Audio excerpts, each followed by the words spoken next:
Well, well, well. So, thank God it's Friday, and it looks like the Dallas Cowboys didn't do anything today, but nevertheless, there is a lot of news to report today, especially since I had some technical difficulties yesterday. But it looks like the Dallas Cowboys have brought in and signed another running back. And let's see if the Cowboys can strike gold again, because they seem to hit on these UFL players, in particular these players who have excelled in the UFL, and we're going to talk about that to open up the show. But also, Dak Prescott, man, I'm telling you, over the last 3 days, Dak Prescott has absolutely done his rounds. Everything from talking to just the regular DallasCowboys.com fan base, but also talking to Nicole Hutchinson over there on CBS. And I'm telling you, we have a whole lot more news to catch up on and talk about today. Let's talk Cowboys. We're about to talk facts. What is going on? Happy Friday. Happy Friday, Dallas Cowboys fans. This means we are getting closer and closer to the regular season beginning. I don't know about y'all, I'm excited. Let's go. Let's get it. Welcome, welcome, welcome, Cowboy fans and Cowboy haters alike. I'm the G, and I'm the host of Let's Talk Cowboys, where we talk facts. And as you come into this live stream, please hit that like button, share, subscribe, hit that notification bell so you know the next time we post another video or go live. And yes, we are live. And if you haven't become a channel member subscriber yet, what are you waiting on? We have a lot of great content coming up on this channel this season. Let's talk facts. So, we got a pretty big show for today. We're going to be looking at, I believe his name is Jashaun Corbin. Jashaun Corbin. And not only am I going to read a couple of articles about Jashaun Corbin, we also got a little bit of film on Jashaun Corbin, in case you didn't know who he was, like I didn't know who he was. You can get a feel for who he is. Then, we're going to go back and listen to the Dak Prescott press conference from yesterday. We'll just kind of point out the highlights. And then we're also going to listen to Dak Prescott, I think it was today, talking to Nicole Hutchinson. Now, there are a couple things out there. We didn't finish Brian Schottenheimer. Christian Parker. He has also talked to 105.3 The Fan. But I think we're going to push those over to Saturday and Sunday if need be, in case nothing is going on. I thought it would be more interesting to listen to Will McClay, because I believe Will McClay is giving us some insight on who the Cowboys or what the Cowboys could bring in, talking about player acquisition. And on that note, I'm going to talk about the Maxx Crosby update. And I'm telling you, you're going to call me a prophet before it's over, because Adam Scheffter is talking about the Will McClay timeline.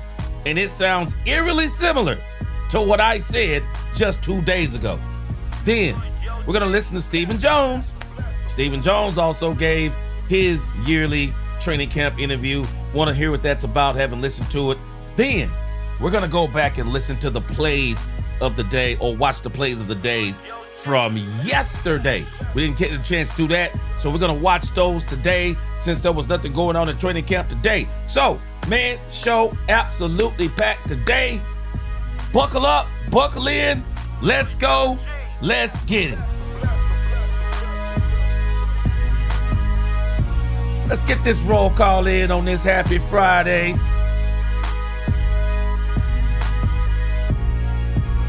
Let's go. Mose Logan. What is going on, Mose Logan? Mose Logan, he said, what up, G? Cowboy Nation at work. Getting a little overtime. Let me get an hour or two with you, G, buddy. Hey, we gonna have more than an hour or two. Hey, let's get it. Get that money, Mose Logan. Get that money. What's going on, Dolores Ennis? Raymond Martin, what's going on? He said he missed some of the videos, been working long hours. That's all right, let's get it in. Appreciate you being here. Marvin Mays, what's going on? Lynn from the 903, what up, Lynn? Carl Williams in the building, what up? Real estate vet, 108 degrees. Well, I can tell you, we cool over here in the Metroplex. We got about 100 degrees if we call that cool. Yeah. Brandy says, hey, my loves. Brandy, what's going on out there in Oxnard, California? We them boys. What is going on? Thomas Goldring Jr., what up? The Queen, what's going on? Oh, you said please not the injury bug already. For what my understanding is, not too bad, even though Jashaun Corbin, I think, may have a growing injury. John Henry, what's going on? Chuck Dunaway, Ice Cold Cowboy, what's up, Ice Cold? Enoch Taylor, what up? 5 points of the star.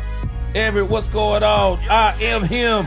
He said, I love the culture. What up, Bazzy 9? What's going on, Bazzy 9? The Lunatic is in the building. Derek Jones, what up, Derek Jones? Gregory Hicks, what is going on? Good to see you. Tommy Solo, what's going on? How's it out there in Oxnard, California?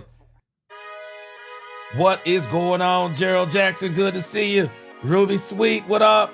Richard Villegas, Apollos, Crazy Cowboy 72, what is going on? Demetrius Noel, what is going on? Demetrius Noel said, what'd he say? Wait, hold on a second.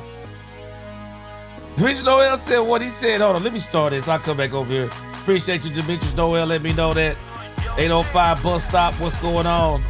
Kevin Royster, what is going on? Yeah, I think we're going to win the division, Kevin Royster. I think we're going to win it. Tommy Solo, time to talk facts.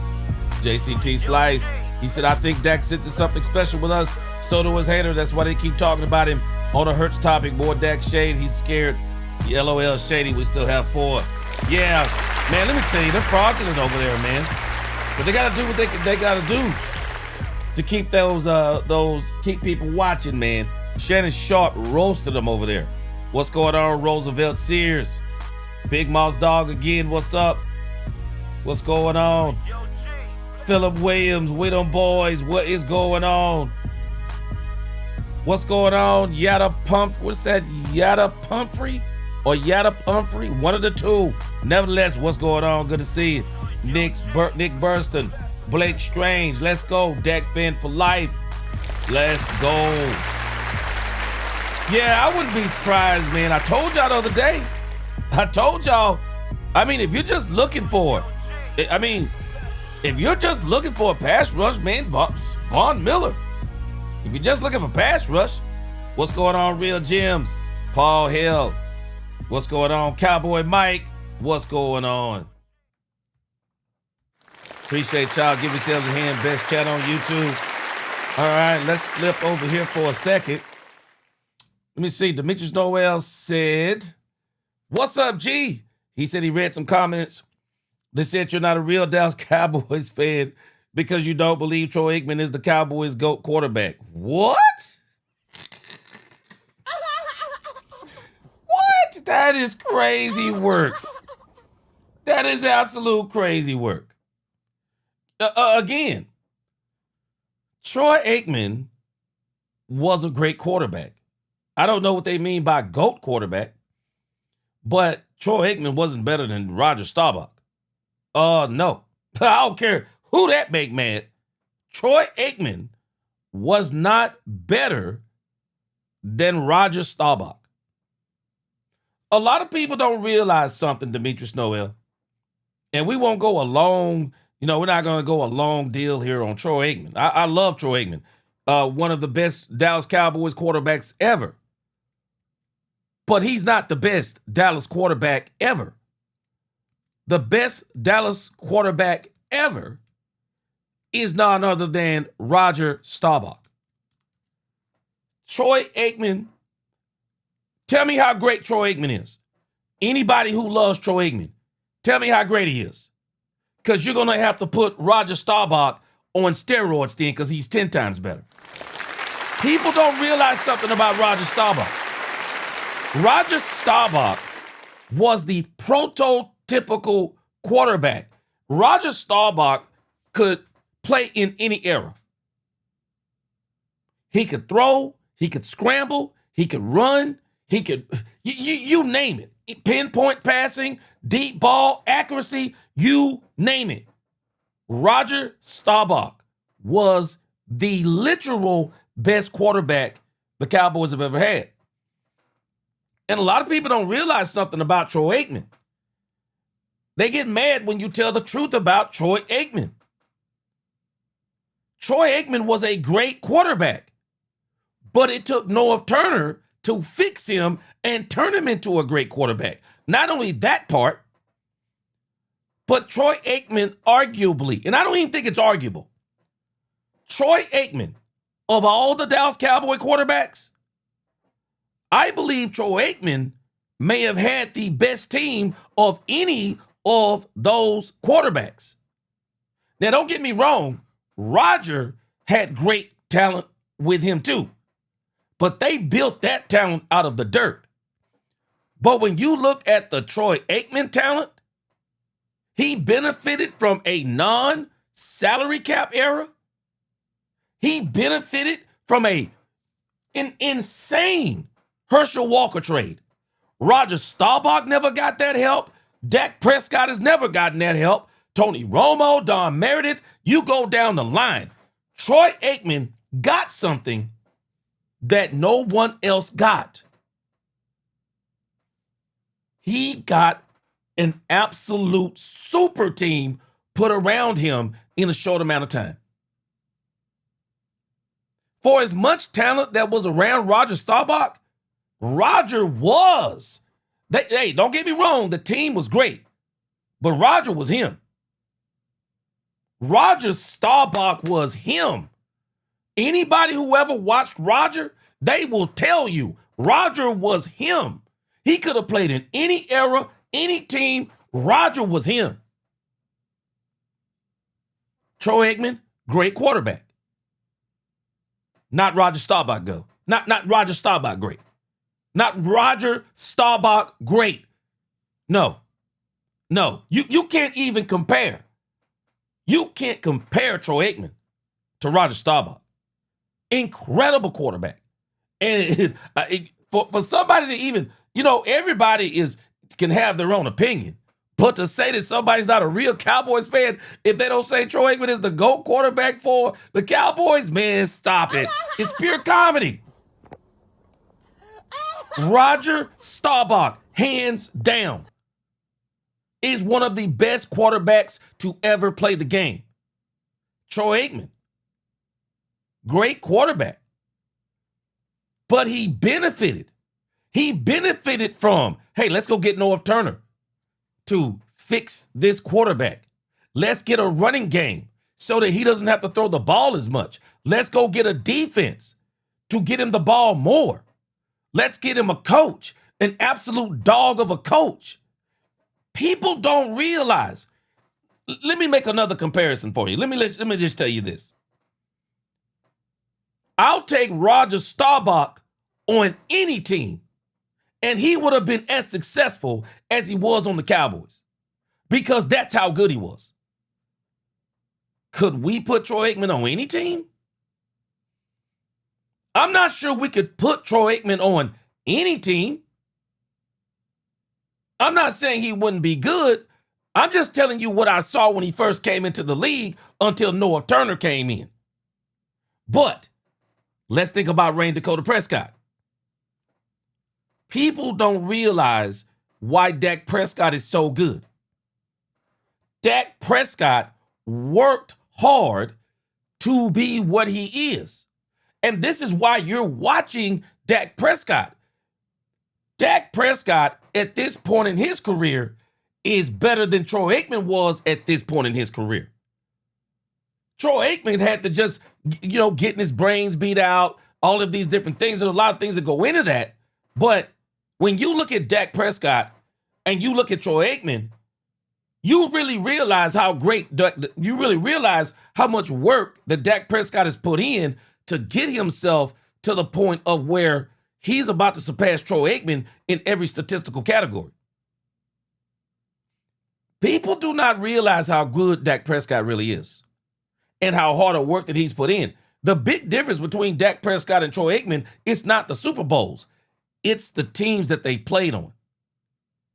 Dak just hasn't played on teams. Don't get me wrong. Yeah, somebody says Dak has played on a team, a good team. You don't understand. There's a difference between a good team and a Super Bowl team. There are many teams that have good teams. Yeah, they call the teams that lose in the playoffs. Yeah, those are the good teams. Yeah, the teams that lose in the playoffs, those are good teams. But Troy Aikman played on Super Bowl teams. Teams where he wasn't even the best player on the team. Troy wasn't the best player on the Cowboys. He wasn't the best player. Troy didn't take the Cowboys to the Super Bowl. He went to the Super Bowl. So Dak Prescott is at a point in his career. I still contend.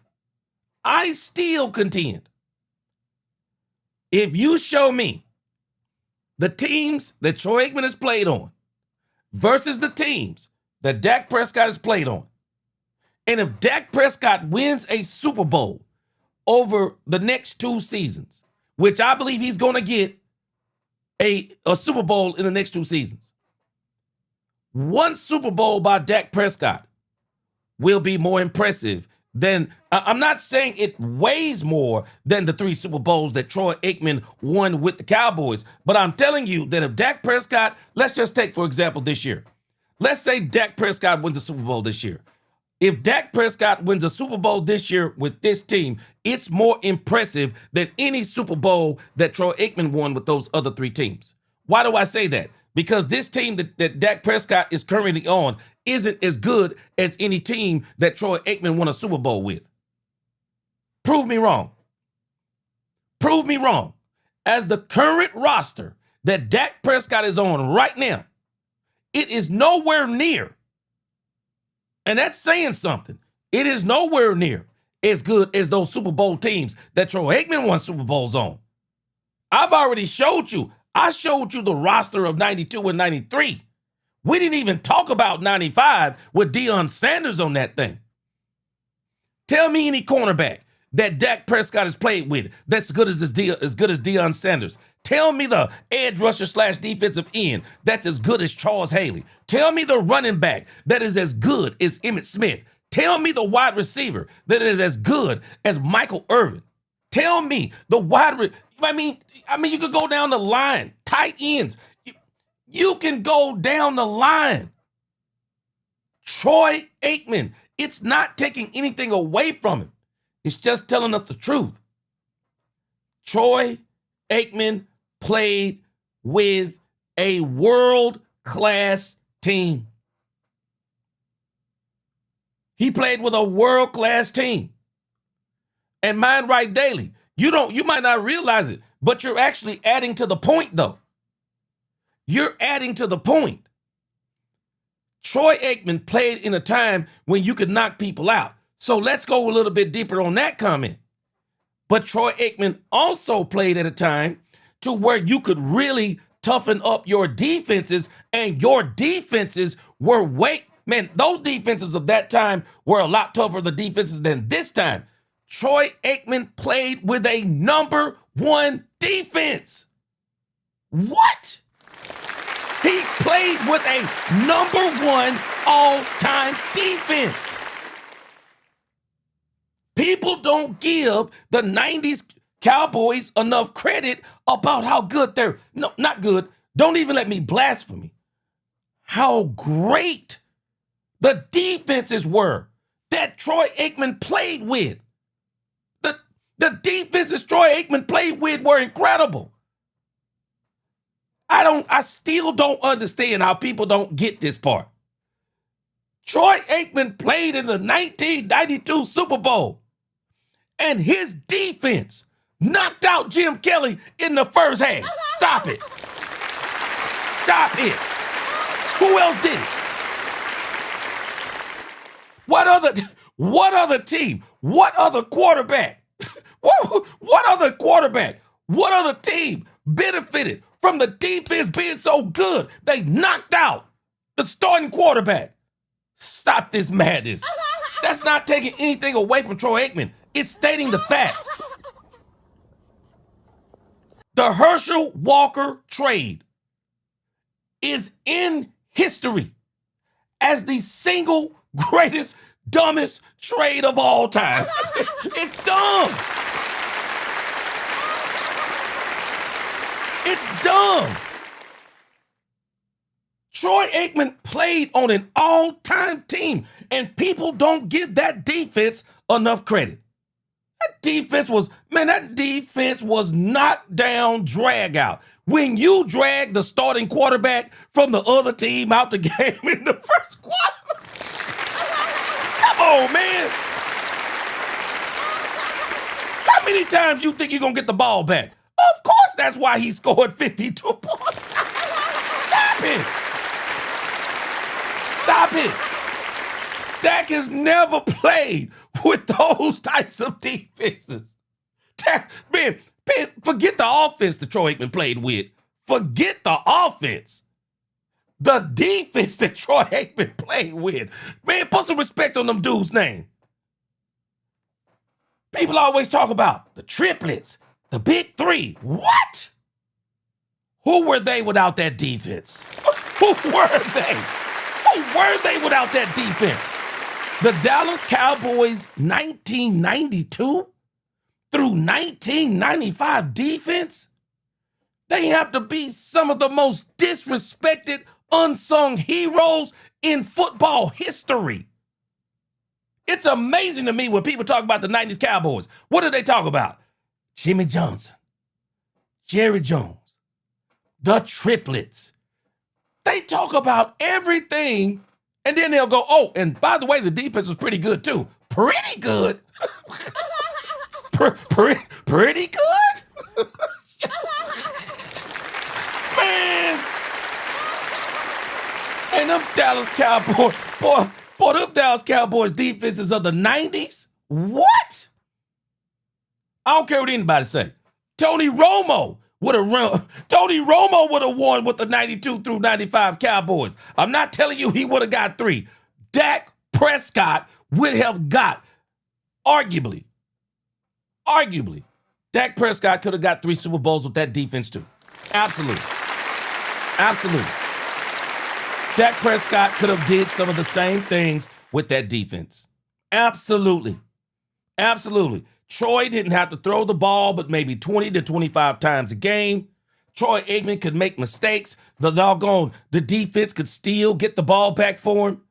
Man, I'm sorry, no disrespect to Troy Aikman. That man played on a dang gone dream team. And that ain't taking nothing away from him. But he played on a dream team. You just got to state it for what it is. And we'll argue, man, Dak has had some good teams. Let me correct you on something. Troy didn't play on good teams in Super Bowl years. Troy Aikman played on elite Hall of Fame, out of this world football teams. They were different. They gave Jimmy a bunch of dogs and Jimmy trained them. I'm telling y'all, man, Lynn said, gee, they made Thurman Thomas fumble twice. Bro, Lynn, people don't realize how great that Cowboys defense was. Man, that defense was crazy. Ruby Sweet, I still say somebody still needs to check Neil McDonald's offshore accounts because he threw 2 interceptions to Larry Brown that don't even make sense to this day. Larry Brown was just standing there. Neil McDonald said, here you go.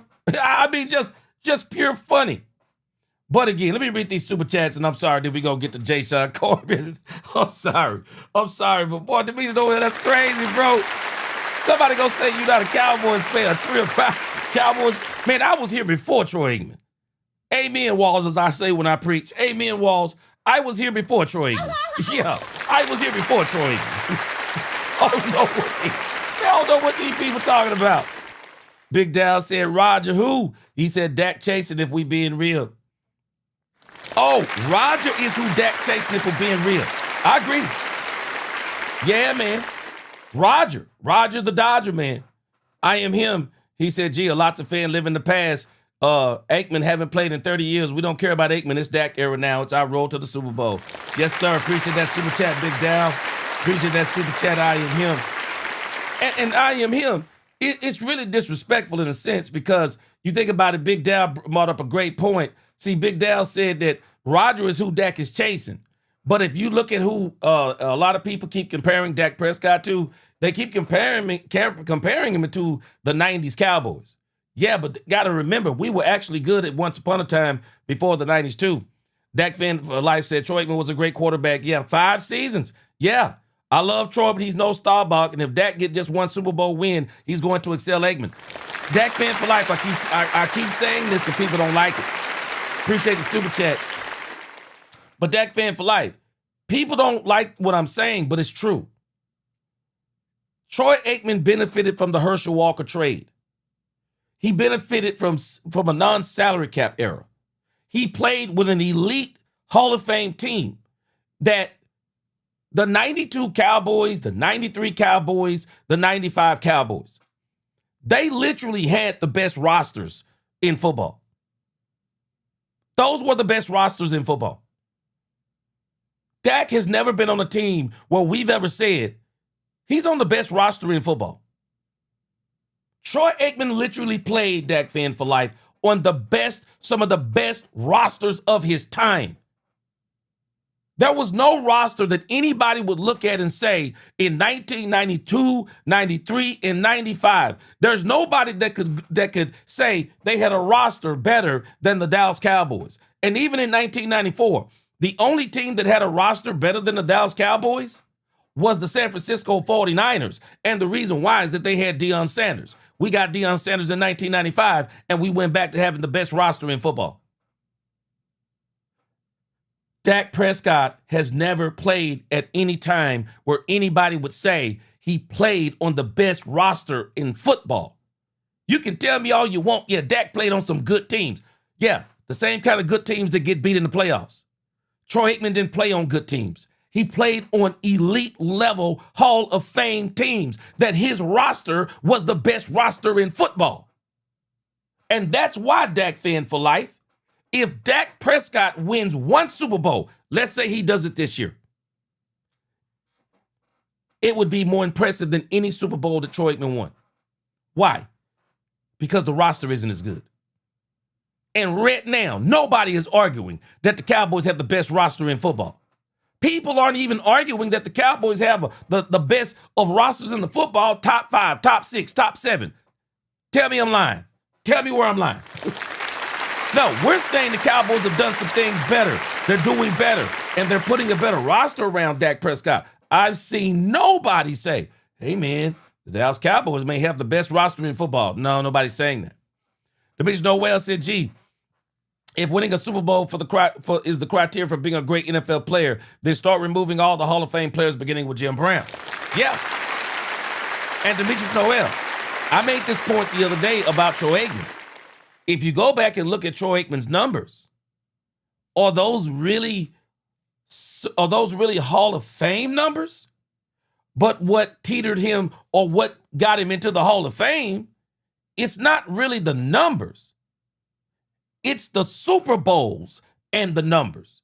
When you combine those two things, and that's why there was a time, I'm telling you, when Troy Aikman went into the Hall of Fame, there were people arguing that he shouldn't have been a first ballot Hall of Famer. But 3 Super Bowls, those really speak loudly. And not to mention Troy Aikman, it doesn't mean that Troy Aikman wasn't a great quarterback, but he was a great quarterback on a great team. And North Turner, if you ask me, is one of the things that made him great. It's one of the things that made him absolutely great. So there's a lot of things that goes in there. But again, winning Super Bowls, the problem is, Demetrius Noel, it's when it comes to quarterbacks. When it comes to quarterbacks, they measure you by Super Bowls. Yeah, they measure you by Super Bowls. And so when you got the kind of numbers that Dak Prescott has, because Dak Prescott absolutely has some incredible numbers, he's got to get that crescendo. He's got to get that Super Bowl for the court of public opinion to really give Dak Prescott that credit And even Dak Prescott understands this. He understands he's got to get that Super Bowl.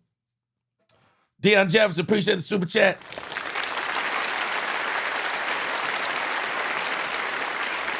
Deion Jefferson, he said,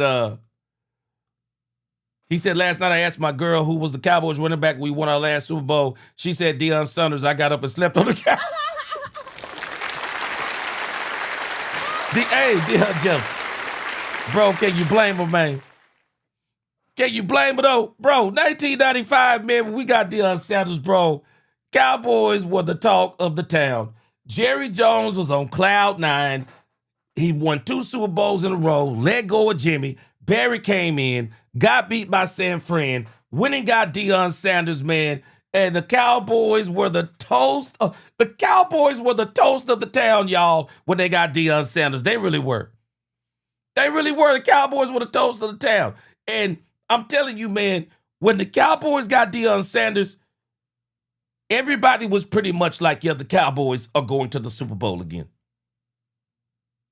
Because Deion Sanders was the difference between the Cowboys three-peating and having to go get him to win their 3rd Super Bowl. If the 49ers didn't have Deion Sanders in 1994, I don't believe they beat the Cowboys even without Jimmy Johnson. I don't think they beat the Cowboys in 1994 unless they have Deion Sanders. I don't even think they go to the Super Bowl without Deion Sanders. I don't in 1994. So the Cowboys came back, got him in 1995, overcame Barry Switzer's lack of coaching. Deion Sanders and his lack of Deion Sanders overcame the lack of coaching by Barry Switzer, and they basically they wound up beating, who was it? The Pittsburgh Steelers. I'm sorry, the 3rd Super Bowl in 1995 of the 90s. They wound up beating the Pittsburgh Steelers because the reality was they were way more talented than the Pittsburgh Steelers. And the Pittsburgh Steelers actually shouldn't have been as close as they were to the Dallas Cowboys. But that's the Jimmy Johnson effect. Had Jimmy been the coach of the Dallas Cowboys with Deion Sanders on that team in 1995, I got news for us. If Jimmy Johnson is the coach of a team with Deion Sanders and the 96 Cowboys, they would have obliterated. They would have obliterated the Pittsburgh Steelers. If Jimmy was coaching the Cowboys with Deion Sanders on the team that the Cowboys had in 1996, they probably would have had another repeat. They probably would have won the Super Bowl in 95 and 96 with Deion Sanders on there. But coaching caught up with him. Yeah, coaching finally caught up with him. Dak fan for life. He said Troy only threw 20-plus touchdowns once in his career. And that's the stuff right there, Dak fan for life. That's the stuff that people were kind of debating about Troy Aikman. That's the stuff that people were kind of debating about Troy Aikman. But what is not a debate is that Troy Aikman is a great quarterback. I'm not taking anything away from Troy Aikman. Troy Aikman was a great quarterback. But we just got to understand, man, he's not the best quarterback to ever don a Dallas Cowboys jersey. What? He is not. He is not the best quarterback to ever don a Dallas Cowboys jersey. That is Roger the Dodger Staubach. Man, come on, man. Put some respect on my name. Put some respect on that man's name. Me? When y'all say my name, put some respect on it. Shoot. Put some respect on that man's name. Shoot. Roger Staubach, the best quarterback we ever had. Troy's number 2. But I'm telling you now, Dak Prescott, ooh, Dak Prescott is gaining. Dak Prescott is gaining. And if he gets just one Super Bowl with the rosters that he's had, look out. Look out. They're going to tell you, and I'm telling you, you're going to call me a prophet when this happens. They're going to tell you that Dak Prescott is the second best quarterback to play for the Dallas Cowboys. You watch what I tell you. They're going to tell you that. They're absolutely going to say it. It's going to be a huge debate.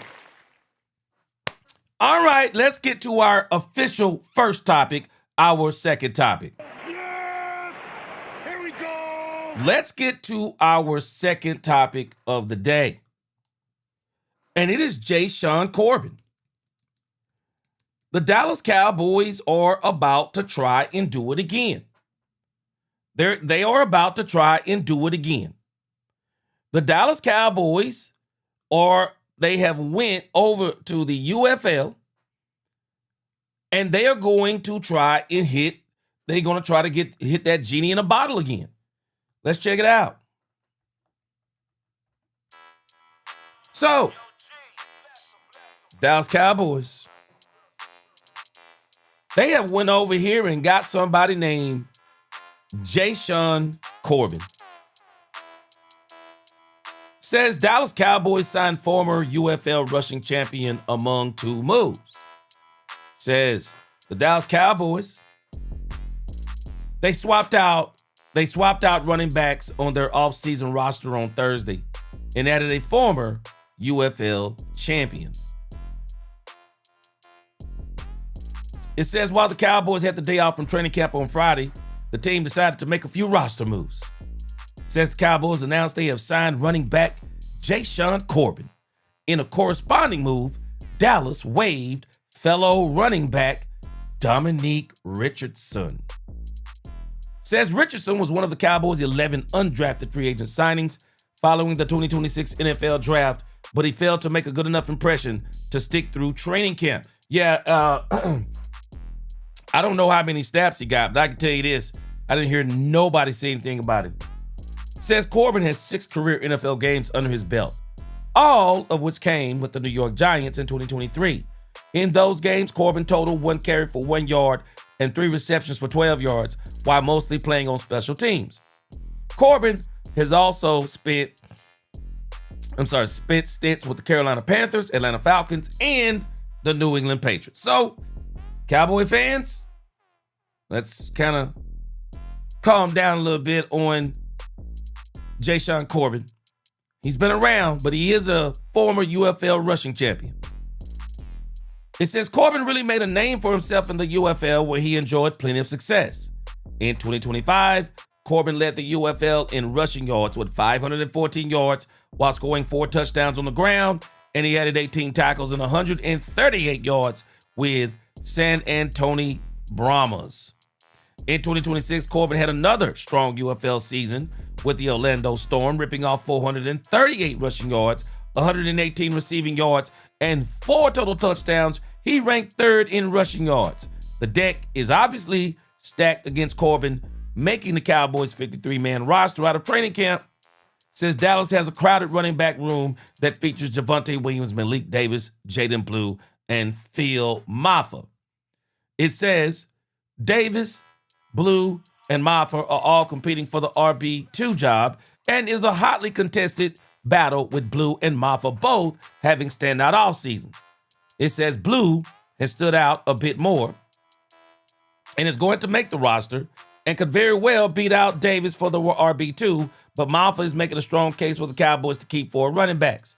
If Corbin is going to stick in Dallas, it's going to be on the practice squad. However, he's going to need Maffa to make the cut, as the former 7th round pick will likely be Dallas's practice squad running back if he doesn't make the roster. Corbin's stiffest competition for a practice squad spot will be Israel Abanikanda, who has been impressive in his own right during training camp. Assuming he can stick for the rest of camp, Corbin will have ample opportunity to show his stuff, as Dallas still has 2 joint practices and 3 preseason games coming up. All right.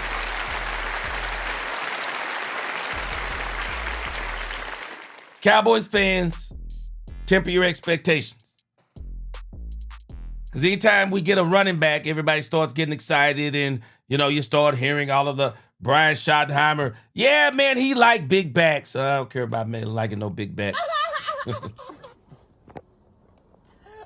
I'll be honest with you, I'm not even sold on anything yet as it pertains to Jashaun Corbin.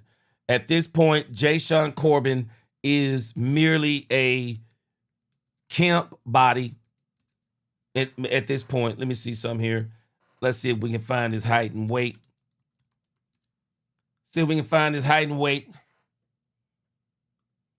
Okay, so he is a bigger type running back.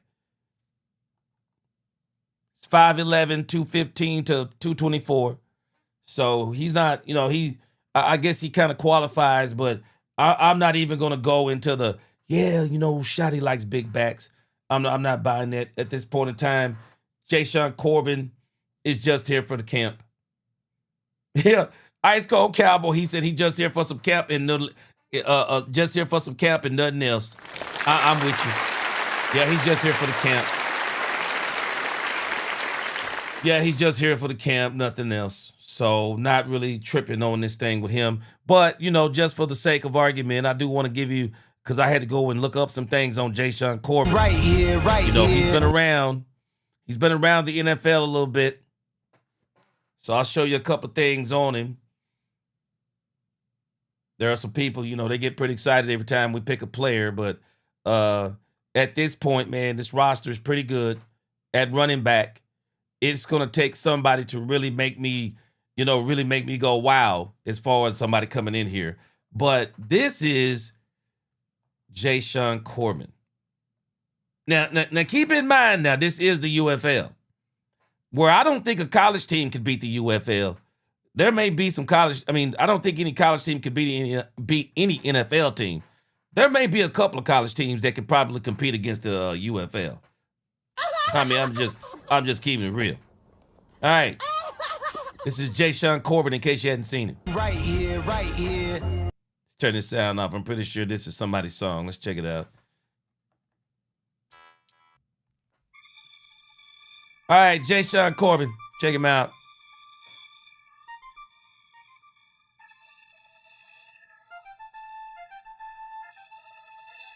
Yo, G, bless him. This is Jashaun Corbin.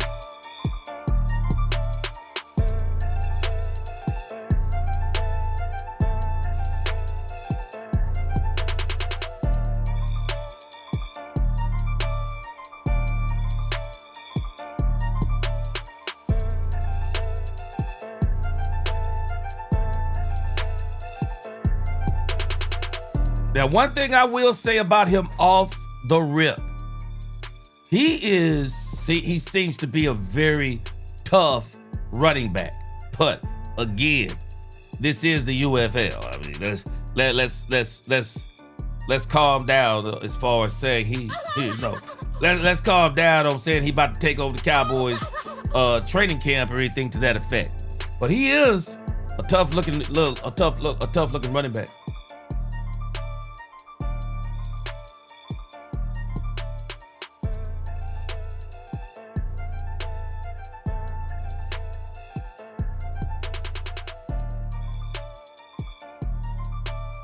Now, I'll be honest with you, as I'm looking at him, I don't really see speed. I see toughness, but I don't see speed.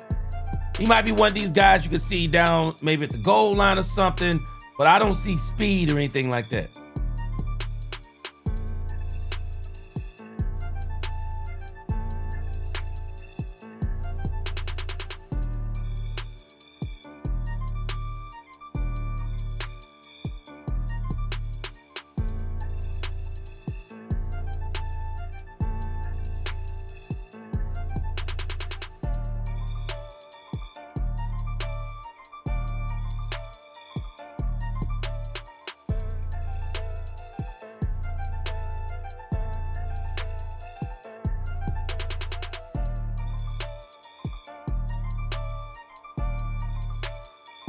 I'll definitely be interested to see what he does in camp.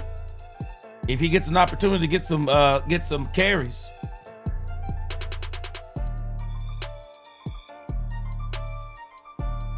But he is definitely more of a camp body at this point in time.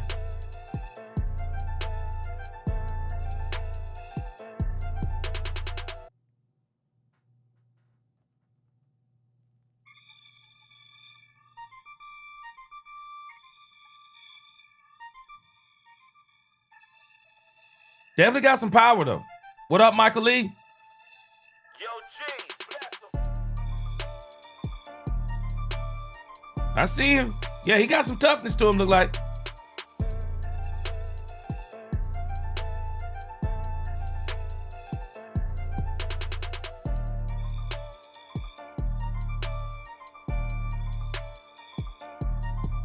Yeah. Derek Posey. Oh, you said you call him B Gone Robinson as in B John Robinson, but B Gone. That was Jashaun Corbin. Jashaun Corbin. Jashaun Corbin. That's Jashaun Corbin. Brandon Cup. Brandon Cup said if he get paid $1,000, he said, I'm okay. He said, I'm okay with it. Oh, man. But again, I believe the Cowboys are going to try to, see if they can get that genie in a bottle again. Maybe they could go and get this guy, and maybe if he can make some noise during training camp, maybe he could be on the roster. But at this point in time, with the way Jaden Blue is playing, he's nowhere close to Jaden Blue from what I've seen. But he said, G, you faster than him.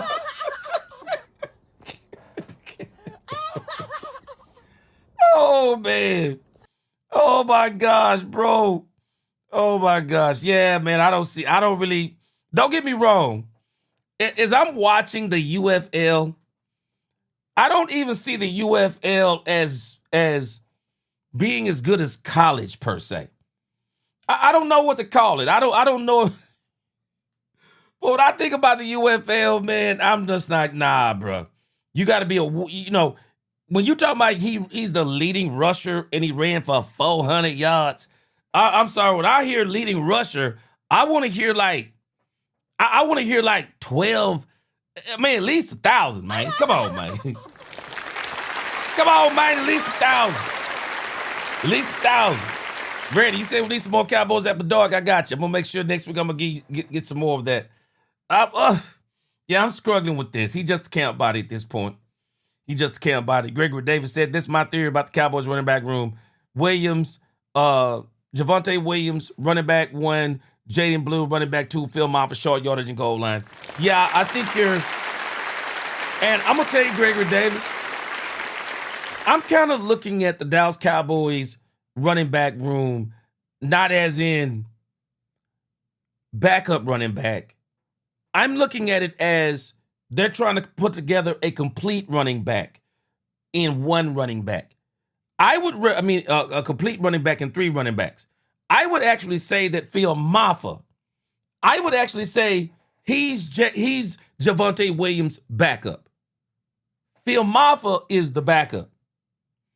Jaden Blue's going to be his own complete entire entity. He's going to be another entity as in, no, Jaden Blue is going to be our all-around screens, pitches, sweeps, running out of the backfield for a pass.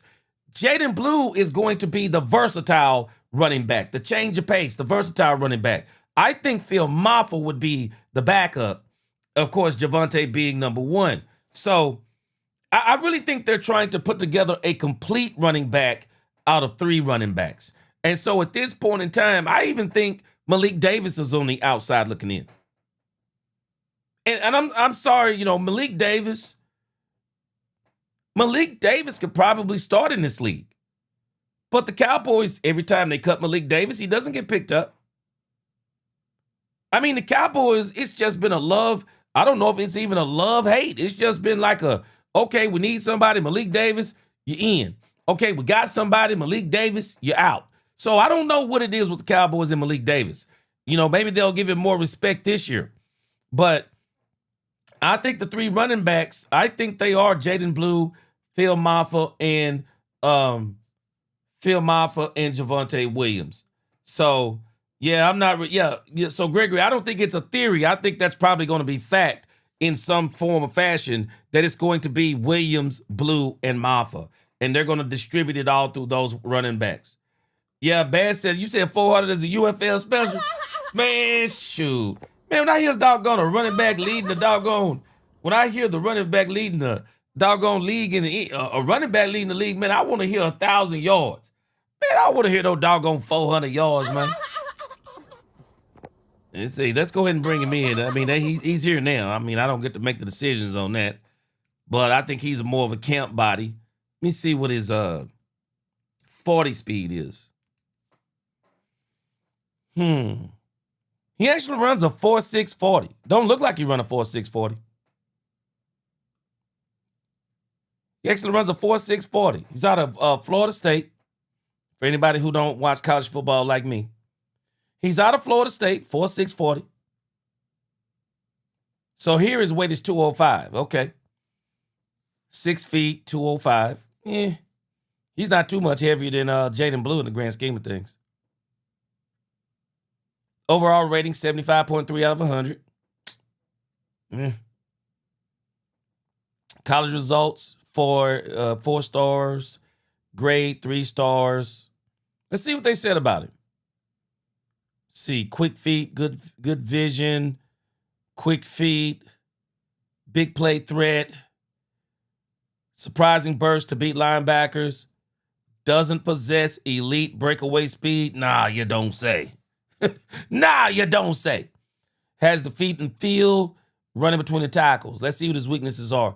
Tall, upright runner who lacks great power as a runner. Okay, so now I know why he looked powerful. It was the UFL. I see what was going on there.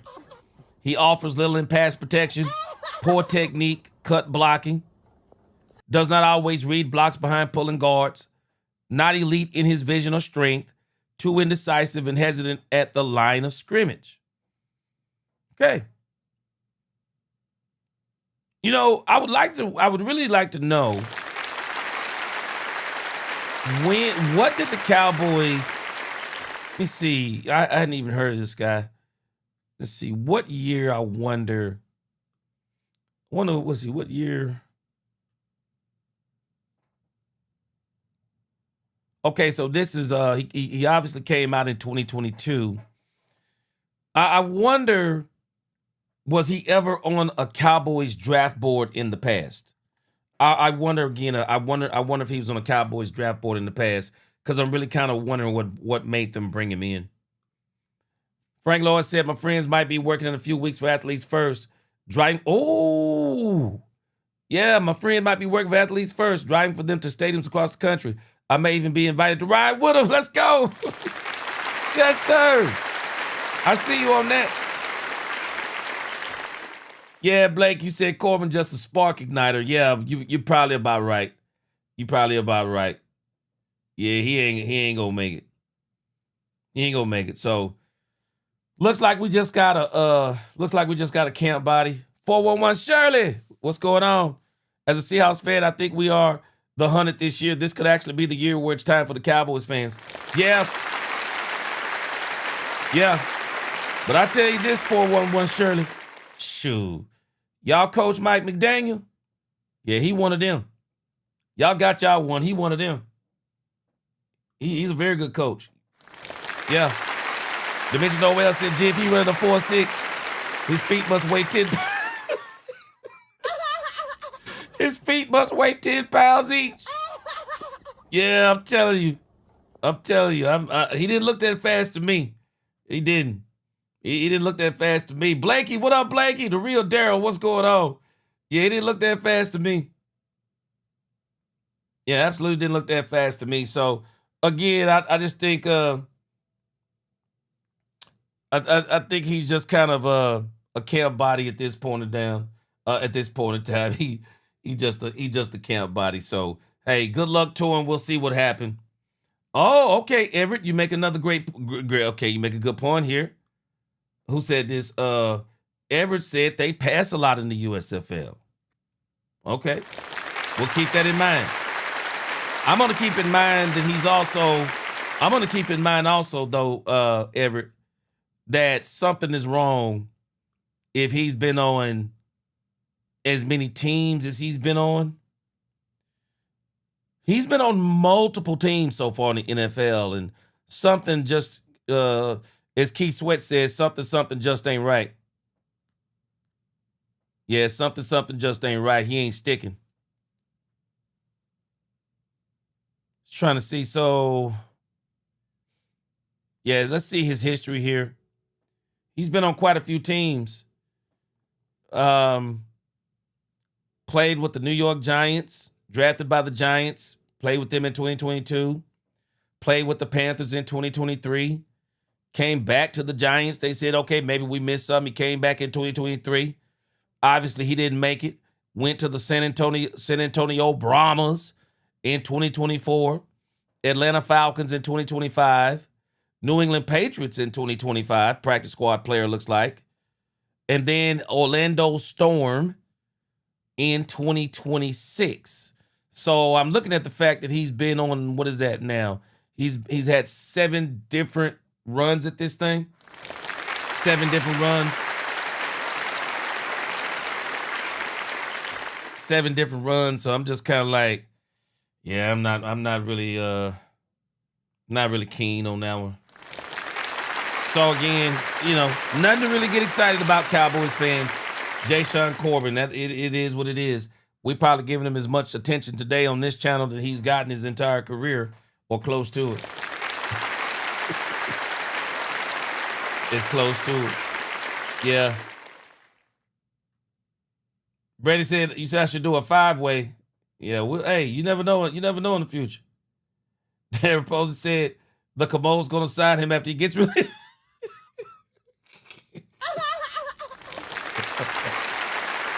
Oh, man.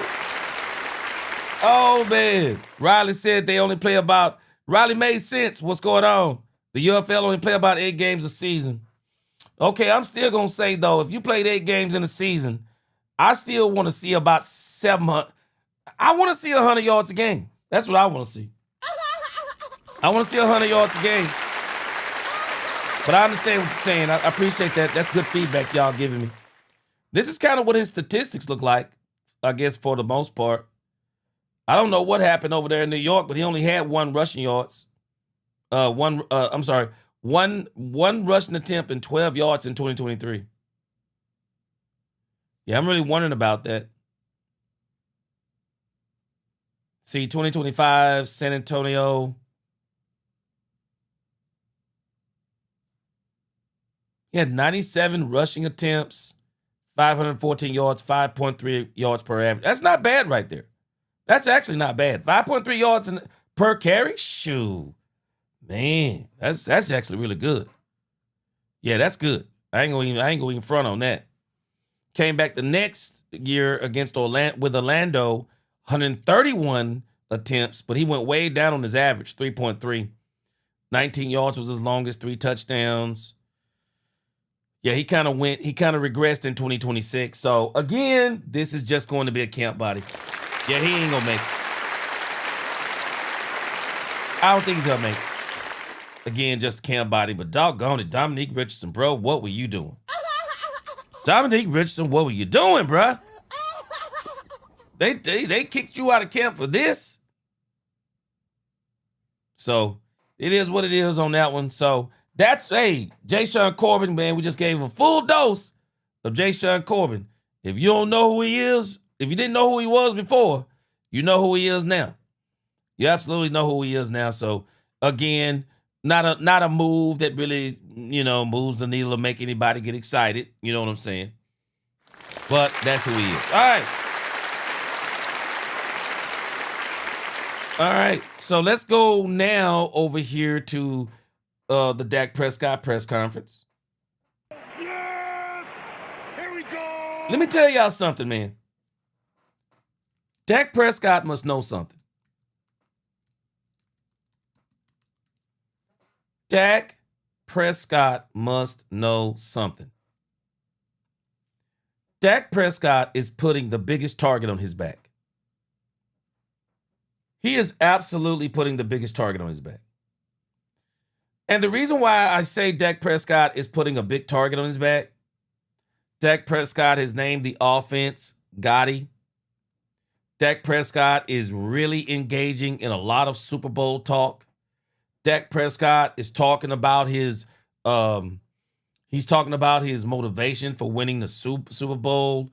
I mean, he even, if I'm not mistaken, even kind of brought up some things about his relationship. I mean, Dak Prescott is putting a huge target on his back.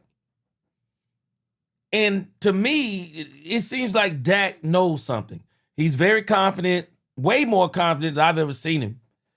And, Dak wants all the smoke this year. He wants all the smoke. And so when you're talking the way Dak Prescott is talking, something is about to happen. And what I mean by something is about to happen, something that is about to happen is Dak must believe in his own heart that he's about to get a Super Bowl. Dak believes he's about to get a Super Bowl. I don't think this is just wishful thinking. Dak Prescott believes that there is a plan in place that he's going to win a Super Bowl. They're out here, they're getting him the players. You know, he's got the coach, the defense. So many things are falling into place. Only explanation I can come to is that Dak Prescott knows something. Again, I don't think he's just talking to talk. Dak Prescott believes in his mind, based on what they've done, they're winning a Super Bowl. So let's listen to the Dak Prescott press conference, and you can hear this oozing out of Dak Prescott's pores. I mean, he believes this with every part of his being.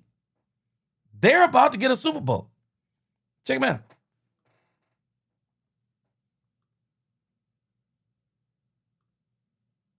Player that stood out about this defense so far through camp? Just their intensity. It'd be, I don't know if I can just say one player because of the intensity. I think it might be the guy on the right. Then the backers just as crazy or excited backing him up, and then they're making plays for the DBs, and so the DBs are screaming because they feel like they locked us down, and it's like, oh, it's only the rush. But at times the rush gets there and the DBs do get a chance to make a play. It's just the collab effort of their intensity and their communication is felt. It's definitely felt when we're just out there and we're motioning and we're making our calls, and then post-play, anytime that they've made a play, they've celebrated, deservingly so. And I just think that raises the energy of the whole team, pisses us off a little bit on offense, but that's what camp's about. And, we've just got to lock in and be sharper and fire back at them as we did today a little bit. See, I said this last year, Bazzy 9. I talked about this last year. See, this is what a lot of people don't understand. Let's kind of go back again to Troy Aikman. Troy Aikman had a different type of swag from 1992 to 1996. Troy Aikman had a different type of swag. Troy Aikman didn't have a different type of swag only because they went and got Norv Turner. Not only because Jimmy Johnson was his coach. I've said this before, and I'm going to say it again. Your quarterback has a different type of swag when he's got a number one or a top 5 defense opposite of him. A quarterback with a top 5 defense got a different type of swag. He knows now he can take chances that he might not have taken before. He knows now that if he makes a mistake, he's got a defense good enough that they can get the ball back without giving up points. He can play so carefree in a sense because he knows that he has a defense that can absolutely stop the other team, and not just stop the other team, turn the other team over, score touchdowns even on the other side of the ball. There's a reason why Troy Aikman had a different type of swag. Not only did he have a top 5 defense, number 1 overall defense, but he had a running game. When you got a running game, that's the number 1 run game in the league, top 2, top 3, top 5 running game in the league, you got a different type of swag. Dak Prescott, if you pay attention, Dak Prescott it's not the confidence, because he's always had the confidence in himself. What we are watching is Dak Prescott's confidence in the process. He's watching the process finally play out. He's watching, okay, Brian is as good as I hoped he would be. Jerry is getting the players. We got a new defense coordinator, way better than Matt Eberflus. I'm saying he way better before he even called one game. We got players. We got a different mentality. Dak Prescott is now got the confidence of somebody who got some reinforcements. He ain't showing up to the fight by himself. Dak Prescott is showing up to the fight with a team. That's what we're watching in Dak Prescott, and he believes he can get it. Yeah, Dak Prescott want all the smoke now. Dak Prescott, he want all the smoke. I don't know if y'all watch Kanan Power with Kanan and Rock. Boy, I'm telling you, the way that ended last night, mate, boy, I had a brother sick the way Power ended with Kanan last night. But boy, I'm telling you, in the immortal words of Rock from Power, Rock said anybody can get it. Rock said anybody can get it. Rock said anybody can get it. And so Dak Prescott, what you're watching in Dak Prescott, you're watching somebody who is confident in the team around him. So I see where he is. I see where he is. How did Illinois earn your trust? Yeah, I mean, speaking of showing up, Flo is probably the number one guy and showing up this offseason. Literally anytime I've had a ball, he's been there. Always asking questions, always just doing the right thing. He's he's a guy that you want on your team. He's a guy that you want on your team no matter what game you're playing. His belief in himself, I think that's where it starts. And, you know, the moment he's gotten his opportunity, he's never looked back. And not only never looked back, he's looking to get more opportunities, to get more responsibility, to do more for the team. He understands the role that he plays, and he's just trying to make sure that he capitalizes on it every time. And he's never satisfied. He's a guy that I enjoy being around. He's a guy that I'm super thankful to have as a teammate. And when you have that as a guy that's a pass catcher, it makes everything better. The leadership council. Yeah, Ryan Fanoy has an opportunity to move into a number 2 wide receiver spot. Unfortunately, the number 2 wide receiver spot with the Cowboys is the number 3 spot. So he's shaping up to be, I believe, one of the better number 2 wide receivers in the game. But I say by the end of this season, Flo might be the best 3rd wide receiver in the game and possibly a top 10 number 2 wide receiver in the game. He's got that opportunity. Yeah, Mose Logan, they had me sick last night on Raising Canaan, man. Raising Canaan, boy. They had me sick. To have the 10, 11 guys, whatever who it is, what's the benefit of that from the player's perspective? Yeah, just that our voices are heard. You know, when you've got guys like we do on that council, veteran guys, you know, for me, it's good to have guys on different teams. You know, I know what I know, and good. Sometimes it's a good thing, sometimes it's a bad thing, you know, and so you've got other guys that can come in and say, you know, this is a way that we've done it, or I've had it like this in the past, and, you know, not necessarily those are the right ways, but it gives you a different perspective, gives you a way to look at different solutions to get to things. And, you know, it's really cool how Sade put it together with the O2X crew, and just on the simple fact of, you know, there's certain things that we handle as a team. There's certain things that, you know, we may get and bring to a coach, but not necessarily Shoddy, you know, and then we figure out a way to handle it. And then there's things that ultimately have to get to the head coach. And I think that just takes pressure off of everyone's plate. I mean, I know this council was created a little bit, and in that sense, you know, I was made not to be the head guy. Like, that was purposeful. As you know, I couldn't be the, whatever you want to call it, the chief leader in there, because I'm going to speak up. I'm going to talk. I know what I know, and I'm not going to be hesitant to say it, but we need other guys to take that lead. And, you know, Kenny Clark, Rashawn Gary, and Tyler Smith have been those guys to step up, and they're doing a hell of a job with the committee. And yeah, there's things that from the spring to now that we've already incorporated that was the voice of that committee, and that committee is ultimately speaking for the team. So it allows empowerment and understanding that we have a huge part in this accountability thing. John Machota with The Athletic. Christian Parker talked to us yesterday a little bit about in the meeting rooms. He's got the guys making calls as if they were out on the field. It's getting kind of loud in there a little bit. I was wondering if there's anything behind the scenes that you have noticed from the defense that maybe you're like, all right, you know, I feel good about this. This isn't going to be a repeat of the way they were last year. Yeah, I mean, the men that we have and the way that they approach and attack their job, I mean, I can't talk about CP enough and the pride that he carries. Boy, they be smashing on Matt Eberflus, don't they? Boy, they be smashing on Matt Eberflus bad, boy. With his job.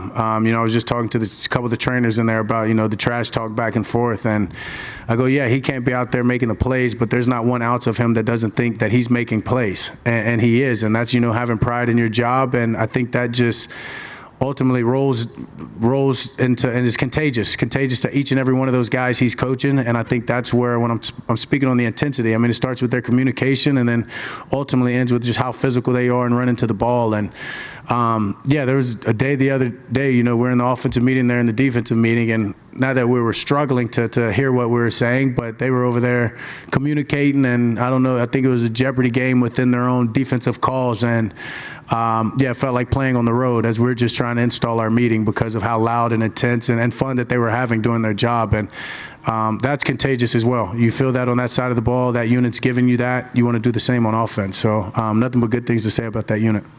You were coming out here. Man said, what was Dak supposed to say to that question? He said, yeah, I'm glad he was losing all the bums of gold. Boy, the boys be killing me, boy. Boy, they be killing Matt Eberflus, boy. Indirectly, boy. They be killing them softly, boy. Now 11 years, is there a part of this camp where, I don't know, week 2, week 3, when you're kind of like, I'm ready to go home? And if there is that any different than maybe when you were first on the team? No, I love it out here in Cali. I was watching that flyover today, thinking about the weather, just thinking, damn, it's nice. I love this game. Mose Logan, hey, man, Mose Logan, I've already seen the shot, bro. I was there from season 1, man. Mose Logan, I be watching I watch a lot of this stuff, man, for sermon material and stuff like that. So, man, I'm up on a lot of this stuff. Yeah, I already watched the shot. It was good. A lot of crazy stuff in the shot, but yeah. Hey, Mose Logan, man, I'm gonna tell you, man, I go way back, man. The Wire, I mean, you name it, bro. I forget the other series that used to be on HBO in the old days. But The Wire, one of the greatest shows ever created. But hey, Mose Logan, I'm gonna give you a rundown on some shows here in a moment, and you tell me if you watch these shows. But hey, man, I go back, bro. You know, fortunately, my girls are out here. They're out here this week, and so that helps. You know, that helps even that. Darren Posey, let me tell you something. Darren Posey, let me tell you something right now. You said Dak gonna move to Cali when his career over. Darren Posey, I'm gonna go out on the limb.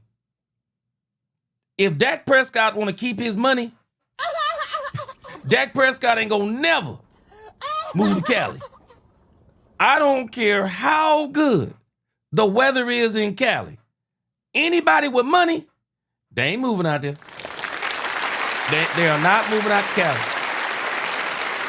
I'm telling you right now, Cali it is arguably one of the most beautiful states in the United States. Cali got bad politics. That's all I'm going to say about that. Cali got bad politics, man. Ain't no way. If I got money, ain't no way. Ain't no way you getting me to move to Cali. Shoot, you might get me the vacation out there, but shoot, moving? Ain't no way. Cali got bad politics. And bad politics equal to financial ruin. There's a reason why so many of these big companies are moving out of there. Nobody moving to Cali, man. Ain't nobody with money. Shoot. You ain't gonna get me in Cali and I'm a millionaire. Shoot, I'll move outside of Cali, but I won't be in Cali. I promise you that. Freddie El Chuco in the building. What's going on? Yeah, Brandon Cup, bro. I'm telling you, The Wire, Oz, Snowfall, The Shy, Power, Raising Canaan. Boy, you name it. Hey, man, I'm telling you, I be on them, man.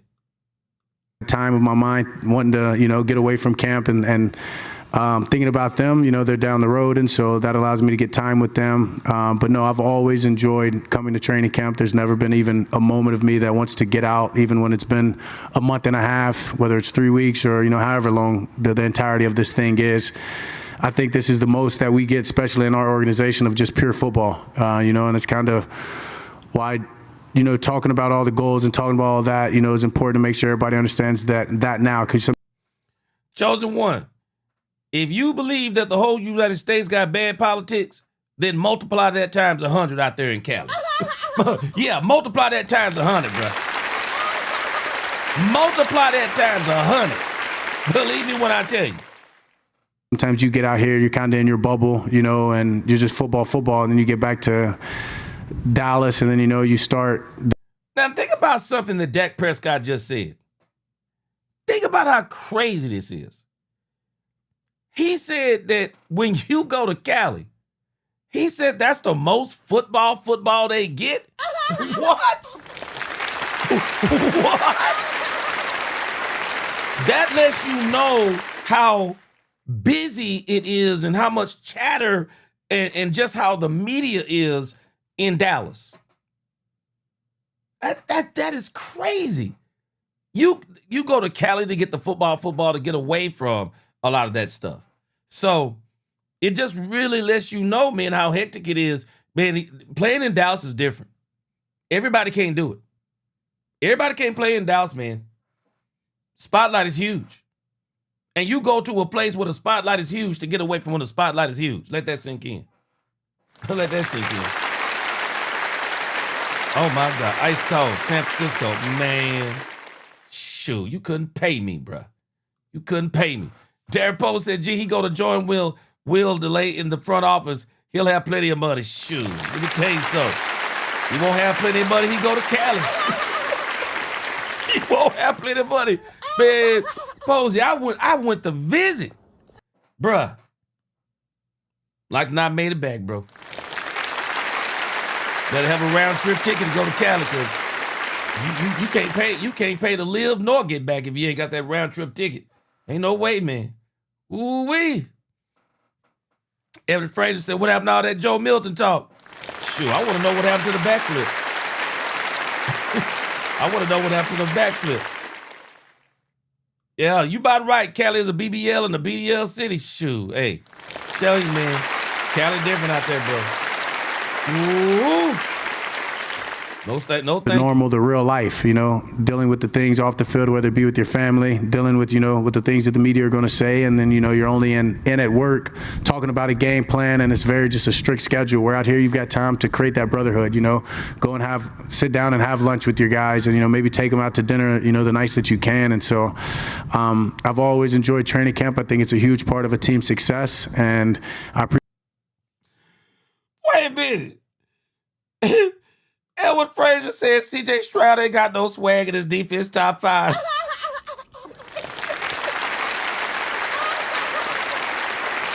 Elwood Frazier, though, you know what's crazy, though?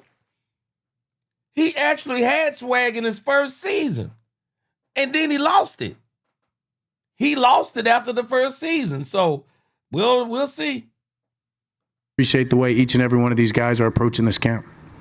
Nick Harris, Forward Star Telegram. Shotty complimented Tyler Guyton for his start to camp. What have you seen from your perspective? Yeah, a guy that has a lot to prove. A guy that's walking around with a chip on his shoulder. You see it out there. You know, may get beat a play, but he's going to come back with more fire on the next play, and that's all you can really ask for a guy is to get better. He was an off-season award-winning champion. I think that speaks a lot about his approach to the off-season and the gains and where he's trying to get to and what he's trying to be for this team, understanding how vital that position is at left tackle. You know, I'm sure he's trying to quiet the noise of Tyler Smith having to move or whatever the question was that you guys asked me the other day. I'm sure he hears that, and I'm sure he wants to, you know, make sure he solidifies not only his job, but who he is and the kind of player that he can be for this team and in this league. Rams practice on Tuesday. They have a lot riding on Tyler Guyton, man. Cowboys have a lot riding on Tyler Guyton. If Tyler Guyton can be who the Cowboys want him to be, they're going to be unstoppable. Cooper Beebe, Todd Smith, Ty Booker. Probably the best triangle in football. What stops the Cowboys from being a top 5 offensive line right now is their offensive tackles. If we can get Terrence Steele to get better at blocking in the pass game. Now, and I'm going to tell you about the difference between Terrence Steele and Tyler Guyton. Terrence Steele doesn't play on Dak Prescott's blind side. So Dak Prescott can automatically almost see everything that Tyler Guyton is doing. But what is crucial is Tyler Guyton. Excuse me. See, Dak can probably work more around. He can probably work more around Terrence Steele than he can work around Tyler Guyton. Dak can't work around Tyler Guyton because it's his blind side. Because by the time you see somebody coming from your blind side, your head might get knocked off. It is imperative and important that Tyler Guyton has an incredible season. Because if Guyton can have an incredible season, the Cowboys offense is going to be, they're going to be unstoppable. It just opens up so many different things. You can run not only can you run between the tackles, but you open up your entire offense. You can run to your left, run to your right, pitch to your left, pitch to your right, screen to your left, screen to your right. I mean, it's not just about his blocking or protecting the quarterback. It's just so many things he can do. It is imperative. I'm telling us now, it is imperative that Tyler Guyton has a great season. More on that. They added a couple players on their side of the ball, on the defensive side. Do you see this as a litmus test for this offense right now? Yeah, absolutely. I mean, every day at practice is a test, and it's a way to grade yourself. And then so when you what up, Eric, folks? ultimately get another team coming in here, and a team like the Rams, playoff team, a really, really good team on all facets of the game, as you just said, adding a big name, a couple of big names, right? Whether it be Brandy, why did you move away from Texas to Cali? Was it your job, or what made you move out to California? Duffy in the draft, and whether it be Myles Garrett the other day, and obviously they're playing with this Aaron Donald thing. So thankfully he won't be out here just yet. But seriously, yeah, it's a litmus test. It's all you can ask for. CD was just talking about today, looking forward to Tuesday, and it's looking forward to just us getting better, understanding this is a team that we're going to play in the season, and it's probably a team that, if we want to get to where we want to get to, we're going to have to see them again. So call this probably the first of 3 meetings, I'd assume. Wait. Y'all going to call me a prophet before it's over? Do y'all remember I said exactly what Dak Prescott is about to say before Dak Prescott? Do y'all remember me saying the Cowboys are going to meet the Rams how many times? 3 times. You gonna call me a prophet before it's over? Dak Prescott is about to say the same thing. We're gonna play the Rams. How many times, Dak? 3 times, I assume. I'm assuming the same thing. I assumed the same thing before Dak did. Let's listen to it. My wife asked me the other day, do you think Dak Prescott be listening to your podcast? He said, do you think Dak Prescott be listening to your podcast? Do he know who you are? I'm not sure if he know who I am, but I can tell you this.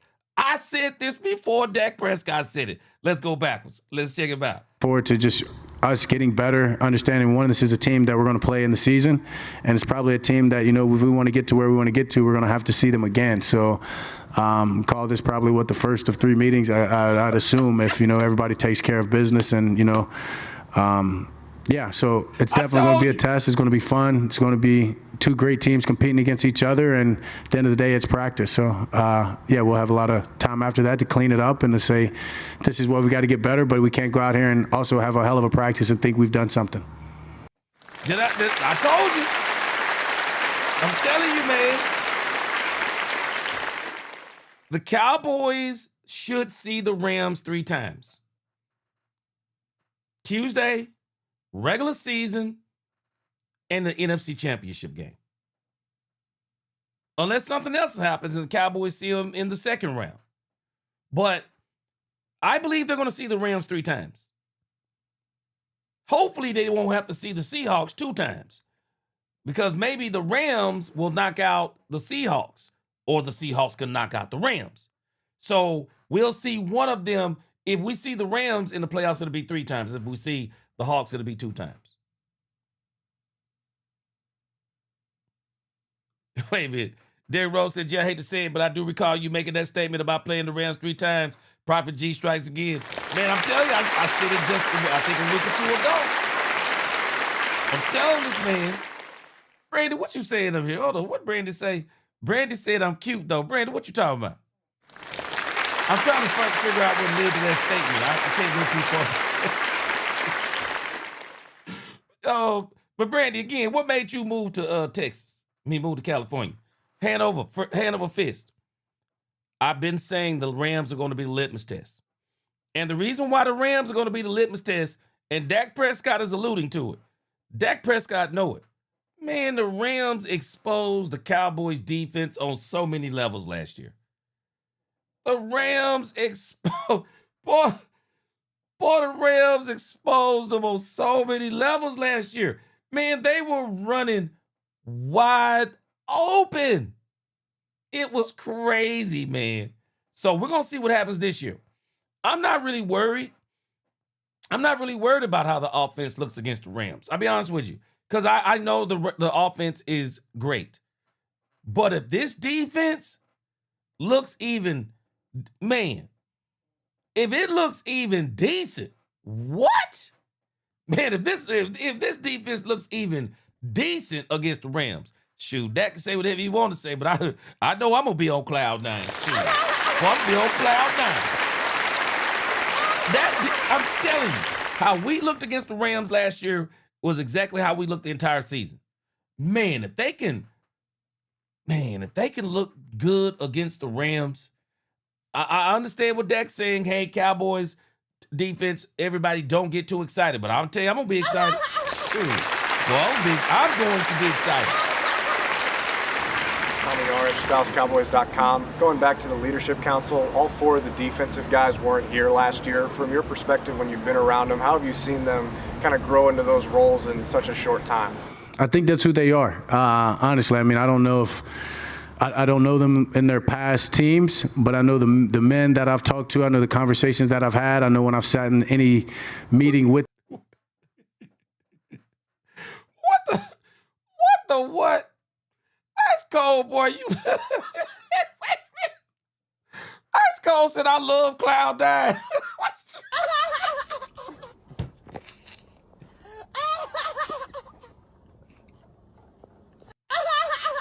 Boy, I never heard that one before.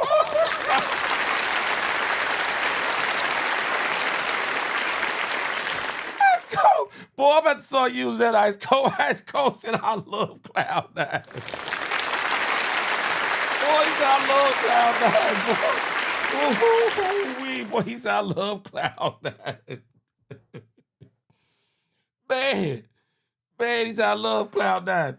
Everett, I forgot we played the Seahawks in the preseason, so we might see the Seahawks 3 times too. Yeah. Ice Cold, boy, I'm gone on that one, boy. Boy, I'm gone on that one. Derek Posey.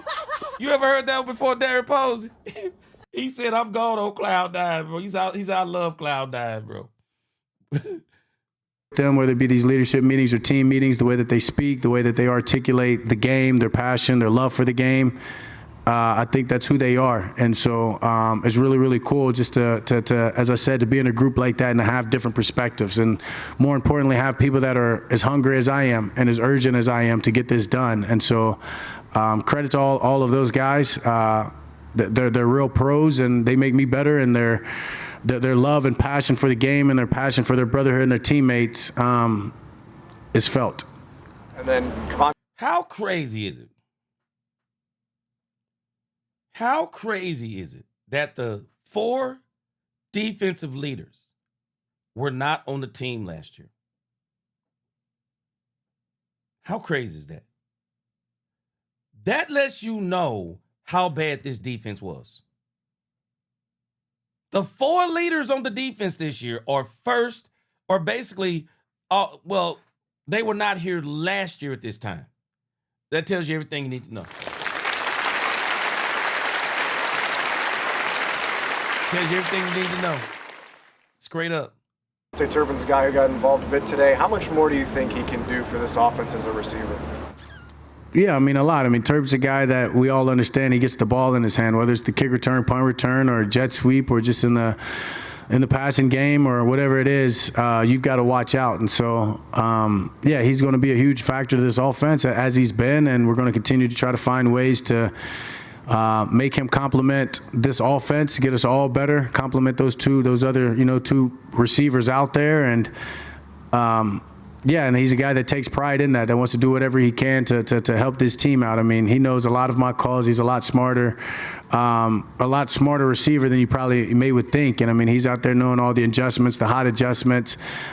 He's just an impressive player. And so if you asked him even to go in there and block, he's going to do it. He's been one of those guys that may get upset when you move him out of position because, he's not the guy that you want to block. And, he takes that offensive, and that's just kind of the kind of guys you want. And so, we got to continue to find a way to get the ball to Turp. But once again, there's only one ball out there, and we've got a lot of great players. So they've also got to do a job and complement and make sure that they're doing their job to get others open. Turpin, for me, is better at sticking to special teams and using him sparingly offensively so that he is more effective than him being the main guy like he was last year. I think they really hampered Turpin last year with that. All right, let me see what Crazy Cowboy said here. Crazy Cowboy 72. He said the 5 stories I heard from Cowboy Podcast and from others things not going as good in practice as being said on here. So I would wait until the year starts to be talking Gotti, Super Bowl, even playoffs. Crazy Cowboy, though, I still, even from what people may be saying, I think what we are watching is this team is going to be better. I'm not worried about the offense because we do have to realize that, of course, the defense should start looking good against this offense. Just like this offense, the offense might not look as good against the defense, but let me explain what I'm saying. The defense is seeing the plays that the Cowboys are running day after day after day. I'm sure there are some things they're recognizing. This is why it's the real litmus test for this team is going to be the Rams game. Because the Rams don't know what we're calling, and we don't know what the Rams are calling. So that's why the real litmus test is going to be, what do we look like against the Rams? Then what do we look like against the Saints? Because only thing we're going to see in the preseason is how good is the depth. But in the scrimmages, we're going to actually get a real feel because, strangely enough, the starters aren't playing the preseason, but they're going to play in the Saints and the Rams scrimmages. Okay, make it make sense. But in the grand scheme of things, I don't think anybody is really just at the point of, let me make sure I capitalize on what you said here. You said things are not going, hold on. Things are not going as good in practice as being said. And I don't know. I would even say this, Crazy Cowboys, that's probably even subjective. That's probably from their perspective. I mean, it's just probably from what they call being good. But from everything I'm hearing, the people who are in camp, because some of these people who are on these podcasts, they are there in camp, just like some of the other people. So just like they may be saying that they haven't seen improvements, there are other people who are saying they've seen vast improvements. Somebody who I really trust, who I think knows football, if I'm not mistaken, Nate Newton is there. Nate Newton is there. And Nate Newton is absolutely saying that this defense looks better. Now, how better? None of us really know yet. But I can tell you this, better is way better than anything they were last year. So at the end of the day, we can still be excited about the Cowboys and still have to see what they are. I don't see any problem with that. Yeah. Again, I trust Brandy. I trust Brandy. Brandy is at the training camp. Brandy said they're looking good. Yeah, I'm with Brandy. Because I've heard a lot of people. I've heard a lot of people, 72. I've heard a lot of people talk about how good this Cowboys defense looks in practice. Riley made sense. Against the Rams, they will not truly show anything because we have to play them during the season. Now, Riley made sense. It's not so much of what we'll be showing them play-wise. That's not what we're concerned about. What we're concerned about, Riley sense, is will they basically look good against the Rams? What do I mean? Will the wide receivers be running wide open again like they were last year? Because I don't. If you hiding it, you're making a mistake. The wide receivers should not be running wide open again. They should not be running through us like Swiss cheese in the run game. We're not as concerned about the plays the defense are going to be calling as much as we are about, are they holding their own against the Rams offense? Because whether you're showing them anything or not, you should fundamentally be able to hold Puka Nacua, Devontae Adams. You should be able to stop the run discipline, all kinds of things. So we're going to find out a whole lot of things. We're not as concerned about the defensive scheme and game plan as we are about, okay, is the system sound? Is the system sound? Is what they running sound enough to be able to deal with an offense like the Rams? Because we're going to see. Yeah, there's a whole lot they're looking at in this game. There's a whole lot. So I'm excited about it. Louis Scruggs, NBC5. Can you tell me your impressions of Cobie Durant so far in this camp?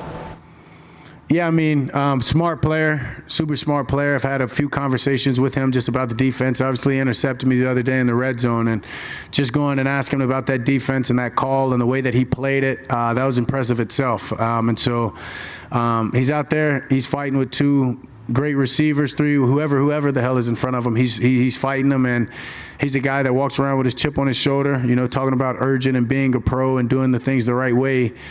Cobie's one of those guys. You know, we also have this leadership group, but we also have these teams that, you know, we're all broken down into. I don't know how many full teams it is, but Cobie's in my team. And to hear him talk, to hear the way that he sees the game, to hear what this game means to him and how he would never cheat this game is as great as a thing I've heard any teammate say. And so he's a guy that not only speaks the right way, but walks it, and you don't even have to talk to him, and you can see what he's about, and you can see what he means and how he's going to show up for not only this game, but for his teammates.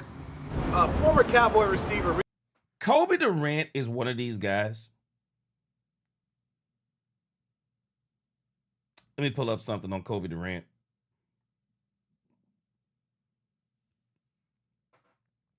Cobie Durant is one of these guys that it kind of, we're going to see what it looks like this year. But Cobie Durant is on a mission. Cobie Durant is on a mission for a long-term deal. And I'm concerned that Cobie Durant may play himself out of Dallas. Cobie Durant is a baller. The Cowboys are very fortunate to get a player like Cobie Durant. Absolutely blessed to have a player like Cobie Durant. You can tell he's got a killer mentality.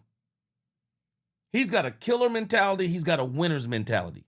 Cobie Durant is one of those players you want on your team. You want this guy on your team. I'm excited for everything he's going to do for the Cowboys this year. I'm absolutely excited. And, hey, you got to think about something. This is something that we might not have thought of. Cobie Durant played for the Rams last year. This may actually pay off for the Cowboys in the long run. Yeah. This may absolutely pay off for the Cowboys in the long run. I'm excited about this guy, Cobie Durant, man. I'm telling you, he may actually give us a little bit of an edge when it comes to the Rams. Derby Blood said, point blank, G, we're moving up. Dak has played enough football in life to know he has a true team that's special. Oh, yeah. Yeah, he knows. Yeah, Quick and Dead said last year's DBs didn't just get beat last year. They were out of position as in blown coverages. Quick and Dead. And we saw it against the Rams in the scrimmage and tried to downplay it. Do y'all remember how we tried to downplay that? Shotty was saying, oh, it's just a scrimmage. No, it was not a scrimmage. It was a premonition. Yeah, it was a premonition. It was a premonition. It looked bad. It was worse than bad. And we were trying to make excuses for it. It was worse than bad. So we're going to see what happens on Tuesday. I'm excited to see what these guys do on Tuesday. recently talked about how he made $80 million and doesn't have most of it now. As a quarterback and the contracts you had, how do you make sure that you protect this wealth and things that you've got into your post-career? Yeah, I mean, I've got an amazing team, financial team. And I mean, I'll start and really finish there. Educated and somewhat saving money. I've got 2 little girls. I've been blessed to have generational money at this point, and just trying to make sure that I do everything to set them up for their future and whatever they want to do and have the opportunity to do whatever. Yeah, that's sad to hear. I mean, I'm sorry, I'm stuck on that more than anything. Yeah, I just encourage guys to find people that they trust and talk to people. There's all kind of books out there, and to educate themselves, and if you don't know if there's somebody you can trust, come talk to me and I can show you somebody that I can trust. I've been super, super blessed with an amazing team, and I can't say enough about my financial team and where I'm at and where I'm going. They still tell me sometimes, that I may spend not too much, but yeah, and I look at them, and I'm like, damn, you're cheap, but I appreciate that. And I think we all kind of need that, to have somebody like that in your corner, because when you have it, you can't spend it fast. So just unfortunate to hear that. I mean, I'd ask any of my teammates, and I guess I probably should echo in the locker room, if they're struggling with that or need help in finding somebody who can help them. I've got the guy. Yeah, Dak Prescott is saying something here. I'm pretty sure he's probably talking about somebody like Odell Beckham Jr. I've heard a couple of people talk about this and, making excuses, talking about $100 million in a lot of money. Okay, give it to me. I'll show you it's a lot of money. I'll show you. $100 million a lot of money. I bet you I wouldn't be broke in 5 years. Shoot. $100 million? Man, I don't care if they take $50 million in taxes, bruh. You could put $40 million into a high yield savings accounts and all kinds of, investments and things of that nature. Man, you could put $40 million and just blow 10. Man, you put $40 million in an account. Man, you could live for the rest of your life on the interest alone. What? Stop it. It's just bullcorn, man. Talk about $100 million ain't a lot of money. Shoot. Give it to me. I'll show you how it's done. Shoot, I'm like Dak Prescott. And sometimes it's not about finding people you can trust. Just got to find some people who know what the heck they're doing. Go out there and look at other people who are financially stable and ask them, hey, like Dak is saying, man, who working your money? Sometimes it's not about people you can trust. Just find people who are about their doggone business. That's what you need to find. Shoot, find people who are about their doggone business. Find people who want to be successful. Demetrius said, look, he said the team understands the first objective is stay healthy. Yep, make the playoffs. Once you're in the playoffs, you just have to play 3 or 4 games of great football. Remember the 2007 Giants. Yes, sir. Whole new season. Let's go. The Men's Warehouse will save you. Yes, sir. Yeah. Hey, Everett. People aren't talking about this enough, man. Cobie Durant played with the Rams. I think he may know a thing or two about the Rams. Cobie Durant is going to turn out to be the best $5.5 million the Cowboys have spent in a long time.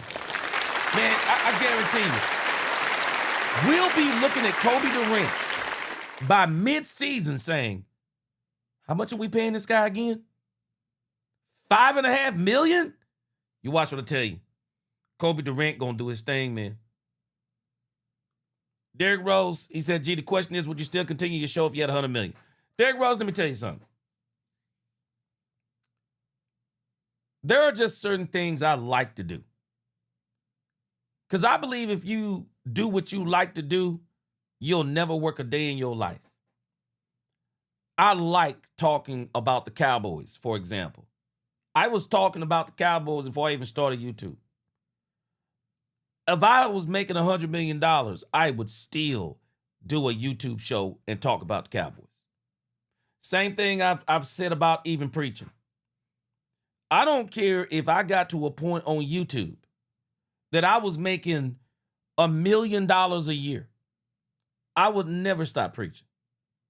I wouldn't stop preaching because I like doing it. I know that it helps people. And I want people to be saved. When you find things that you like to do, you're not, I guess you're getting paid for it. But when you find stuff you like to do, man, you're going to do it no matter what. I love Cowboys Nation, love talking about the Cowboys. So I would always do this show. And no matter how much money I make from this show, I will always preach. Because I believe both of these things help people. I would always do it. I appreciate that question. I would always do it. Mike Leslie, WFA, a little bit more on CP. He's only about a year and a half older than you. How have you seen that youth show up in the way that he coaches? Are there elements that you've seen that impact the way that he does the job? Yeah, I don't even think it's a year and a half. I think it's some months. Yeah, I just asked him the other day, right? 34. Did he just turn 34? 5 in December. Oh, okay. I don't know why I questioned you guys. Like y'all didn't do that homework. Yeah, I mean, that's kind of what I mean by like the pride. When I say the guy's carrying pride, right? He's coaching with and against guys that are his age or not much younger. And I don't know if it's like the big brother for him, whether it's the guys he's coaching or even the guys that he's playing. But no big brother wants to get beaten. Trust me, I'm the little brother. That's the reason I am who I am, is always trying to compete against my big brothers and beat them. And so, I think it's a pride deal that, he can't be out there making tackles, but he can make the calls and he can put guys in the right place and he can take ownership for their communication and why they're doing the things that they're doing. And he wears that. And, I think just his intensity in the trash talking or the way he calls the plays and ultimately just his pride in the game is felt. It's felt by everybody. I know the receivers love going back and forth with him. I know it's fun for me when we do. And it's a true, for me against him, is an iron sharpens iron mentality for the mental side of the game. And I truly appreciate that. You mentioned your daughters. Are there times like earlier today you're out? Brandy, that is the vertical. That's the vertical stream. I'm doing the vertical streams. I'm doing vertical streams and horizontal streams at the same time. That's why it looks like a reel. But anytime you want to get off of that, you can just click those 3 little dots over there in the corner. You can go to the desktop view rather than the phone view. So if you want that full screen experience or however it is, you can get that view by going to the tapping on that, and I think it's the desktop view. That's what you're looking for. That's what it is.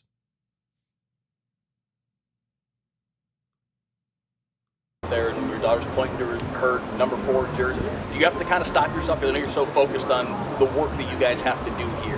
Do you have to kind of stop down every once in a while and appreciate that kind of thing?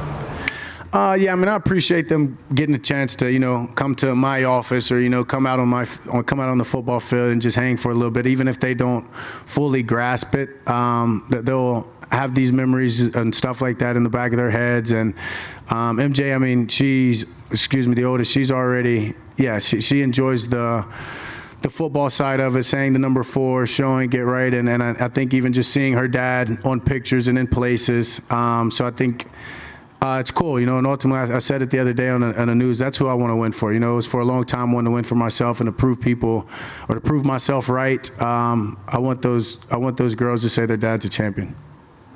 Dak, Adam Russell, Spectrum News. That's it right there, man. Every father should aspire to be his children's role model. Every father should do that. That's one of the things that's happening in our country. They're trying to, they just like hate. It's like this country hates men and certain people hate men and want to take men out of this and that and, not have men in the home. But men should be the leaders that God wants them to be, leaders of their homes, and they should aspire to be their children's role models. Because when you can be your children's role models and you're doing the right thing, it only helps them too in the long run. So I get what Dak Prescott is saying there, man. You want to be your children's role model. You don't want your children looking up to anybody else other than you and God, the mother, and, you know, you want to be your children's role model. So that's a great point. Great inspiration to win a Super Bowl. Great inspiration to win one. Super Bowl buzz, the gaudy talk. For you, what's the line between confidence and overconfidence, and maybe how, as a leader, do you help guys straddle that? I mean, I'm confident in who I am because I know who I am. And I think as long as you know who you are, it's not overconfidence. You know what I mean? So I'm sure there's a line. I wouldn't say I'm arrogant by any means. Just because I'm speaking my goals and my things out loud, I would encourage other people to do them, to do that. You know, when you do that, you're not only holding yourself accountable, but you allow other people to hold you accountable. You know, a lot of people in this world are afraid to do that because when you don't do it, you know, people are gonna check you. They're gonna have the receipts of it. And if that's what you're fighting your tail off each and every day to do, why wouldn't you want other people to hold you accountable? You know, I think it helps, if anything. And so, yeah, and I think, you know, just doing that, it's contagious. Brandy, you said you need a leader. Brandy, you said you need a leader. How old are you, Brandy? I have a son that's about to turn 22. How old are you? Move back to Texas. Move back to Texas. How old are you, Brandy? If you don't mind me asking.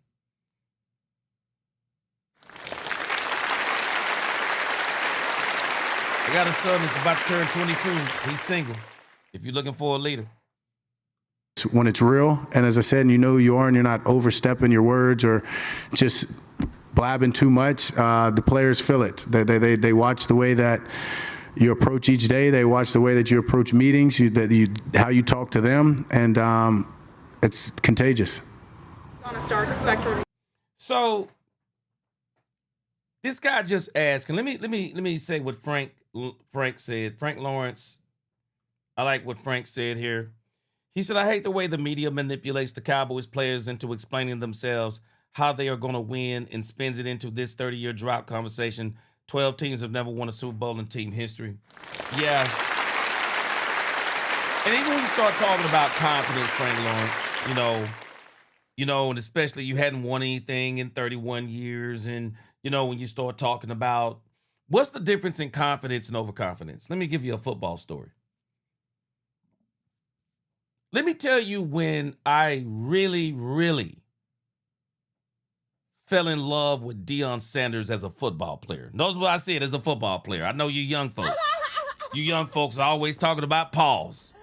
Calm down, young folks. Calm down. But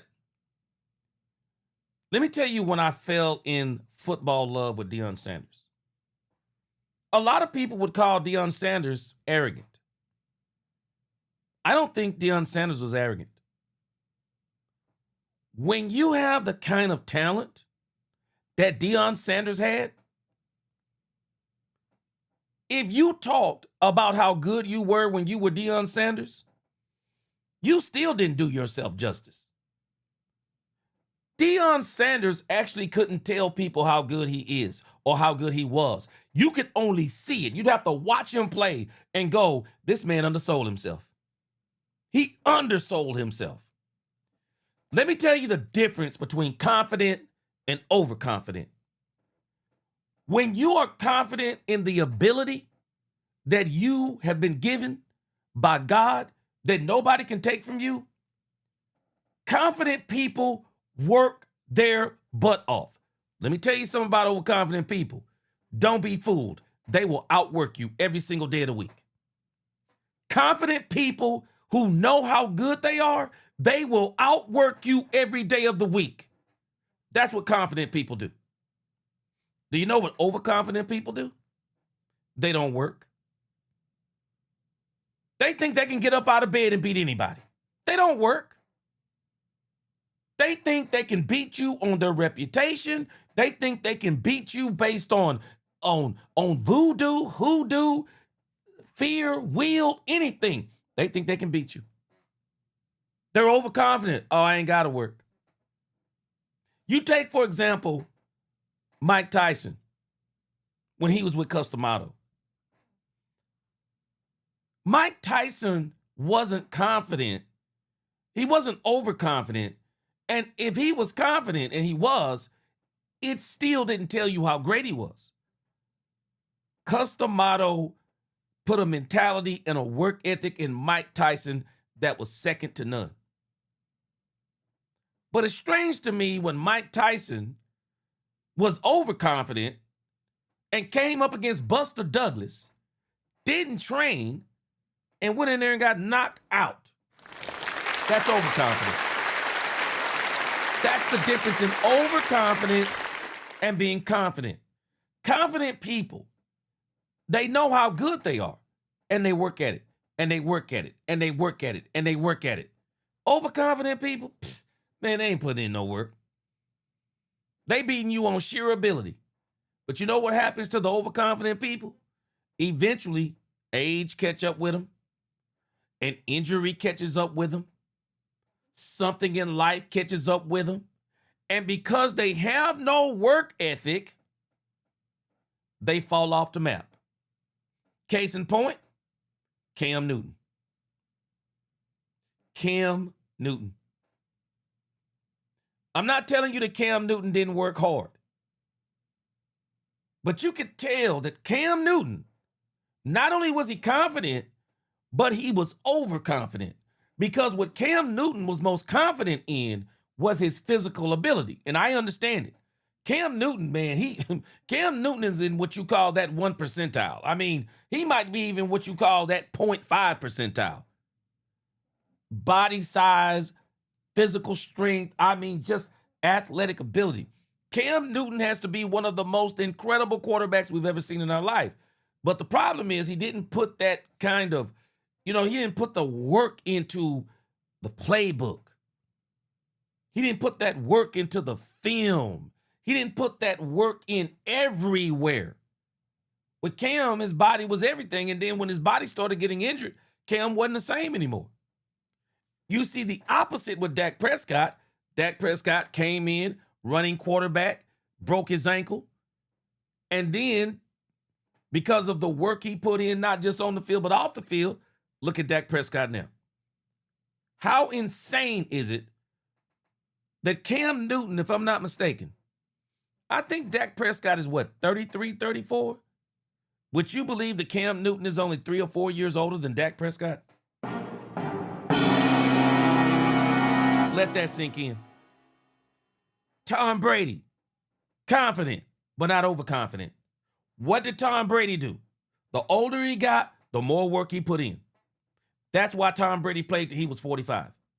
How in the world does Tom Brady play longer than Cam Newton? And Cam Newton, when it comes to just his overall physical prowess, you've never seen nothing like it. Never. And you may never see nothing like it again. Man, Cam Newton, shoo, absolute Greek god. Greek god when you look at him as his body type. But man, this NFL, let me tell you something.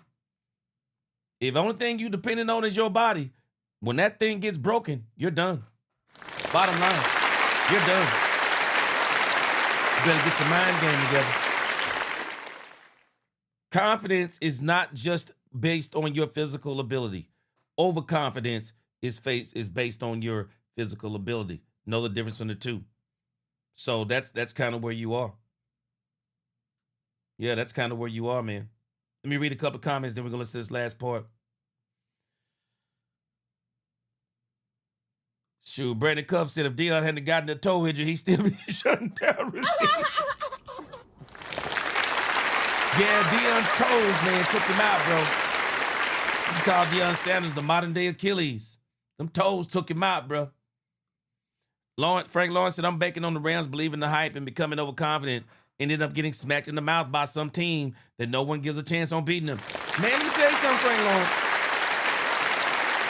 This is why you got to be careful. And I think you make a great point. So you have to be careful when you get a team like the Rams put together and everybody just says, oh, we're going to win the Super Bowl. Because if you get one injury, well, your whole thing falls apart. It all falls apart. Because I guarantee you, you lose one of them players, you won't even be confident anymore because all of your confidence was in the players and in the talent. Yeah.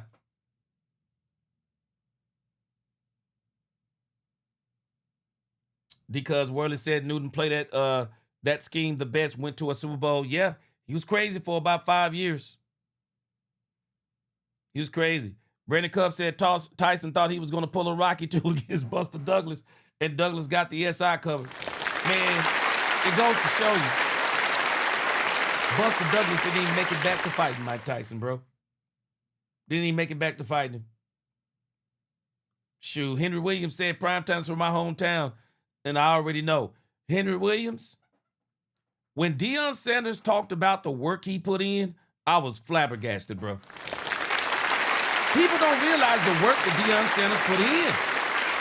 Deion Sanders knew he was great, and he worked, and he worked, and he worked. That's the part that people don't understand about Deion. He put in a lot of work. He didn't just say, I'm the best. He worked to be the best. Dak, Shadi talked about the red zone offense being a point of emphasis. Is there anything you've seen so far that gives you confidence that y'all will improve in that area? Yeah, I mean, just one going into year two and understanding why we weren't last year. I think that's the biggest reason. You know, it's hard to fix a problem if you don't know the why behind it. And, you know, for us, we had a big study in the offseason. That was one of our biggest studies, you know, because we were bad in that area. And so we found that why, and then we were able to go and attack that starting in the spring to now being here in the fall. I mean, first, I guess we've only had one true red zone day or whatever, or 1.5. I already felt the growth. I already felt the jump that we're trying to make. And at the end of the day, it's focus for a lot of guys. The field's shorter. The opportunity for error is almost slim to none if you want to get in the end zone. And so it's guys, one, heightening their focus, two, just understanding every aspect of the red zone, being disciplined to do their jobs and just staying on it. And one, I mean, play calls are going to help, and ultimately the players have to take ownership in those play calls. And so the fact that we know the why, I feel great about us fixing it.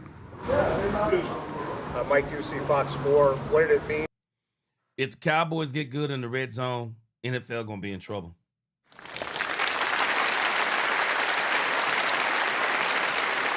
If Cowboys get good in the red zone, the NFL is in trouble.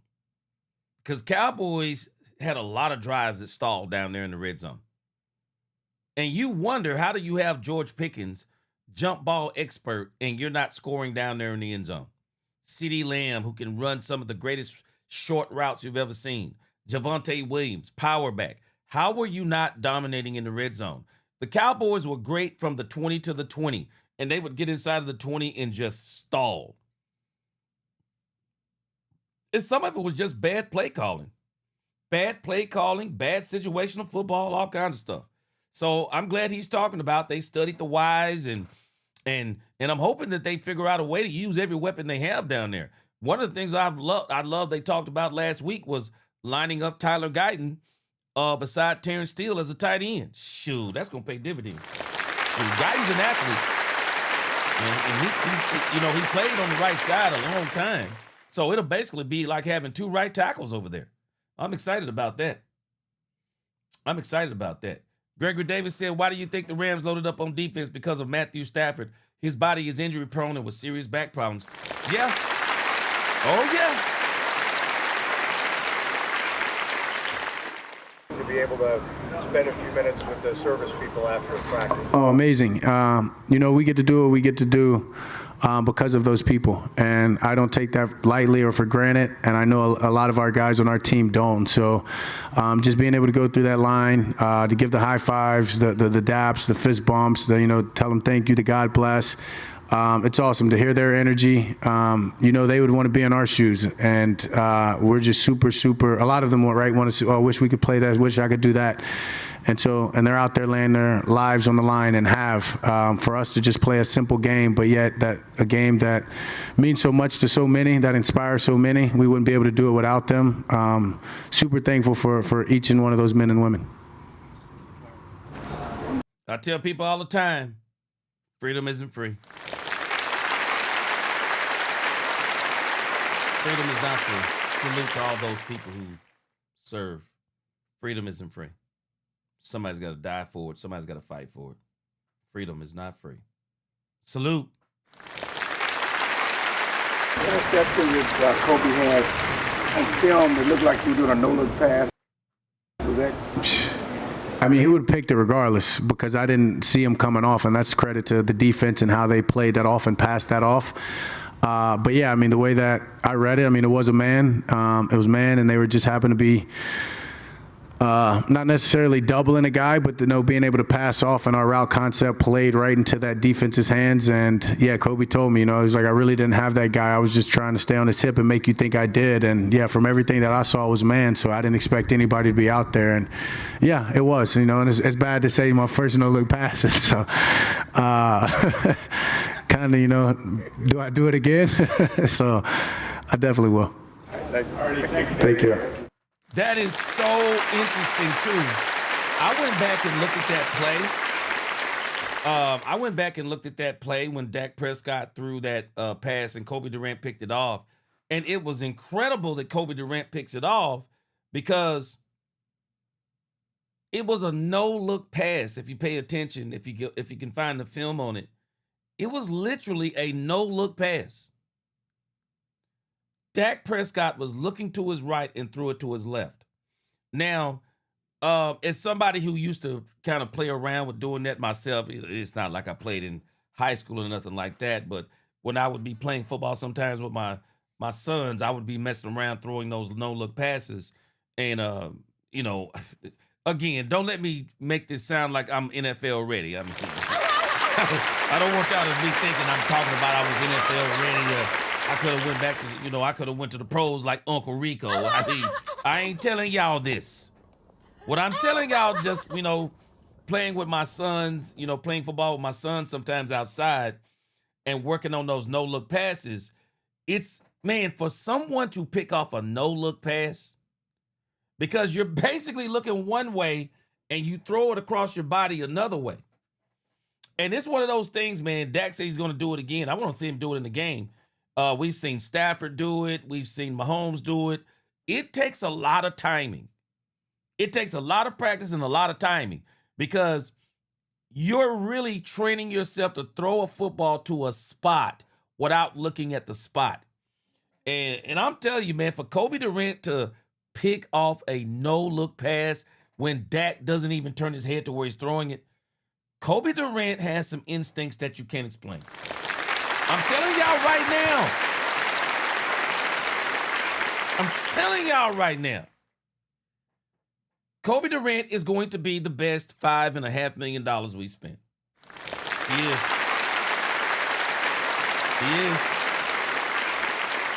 He's going to be one of the best $5.5 million. And I'm telling you, man, I would not be mad at the Cowboys.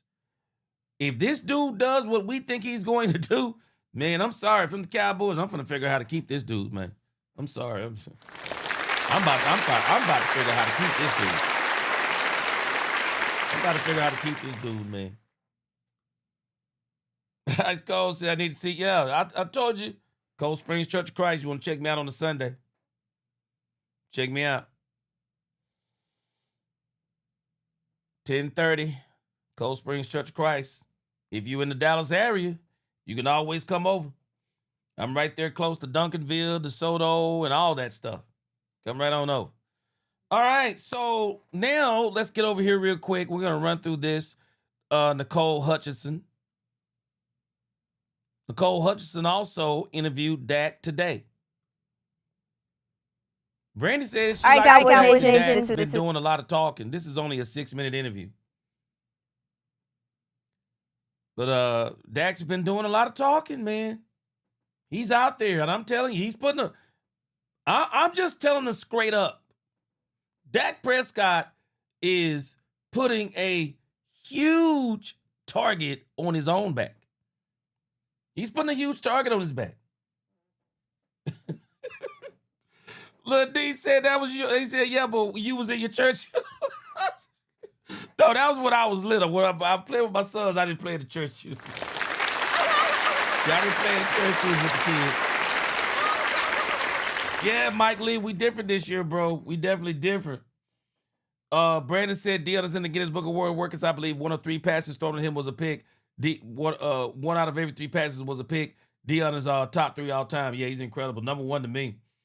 What time after dark? Probably won't be tonight, but I'll let you know. Just put them notification bells, because you never know when I feel like doing it. Feel like doing the Cowboys after dark. All right, this is Nicole Hutchinson talking to Dak Prescott. And again, Brandy says she likes the fact that Brandy is doing a lot. I mean, sorry, not Brandy. Dak is doing a lot of talking. And I'm telling you, he putting shoot, man. Dak want all the smoke. That's all I can tell us, man. He want all the smoke. All right, this is Dak Prescott. This is probably, honestly, one of my favorite times of training camp. Getting to sit down with the one and only Dak Prescott. Obviously, my name is Nicole Hutchinson, and this is year 11 for you. Have you had a chance to just kind of relish in the moment of how much of a blessing that is?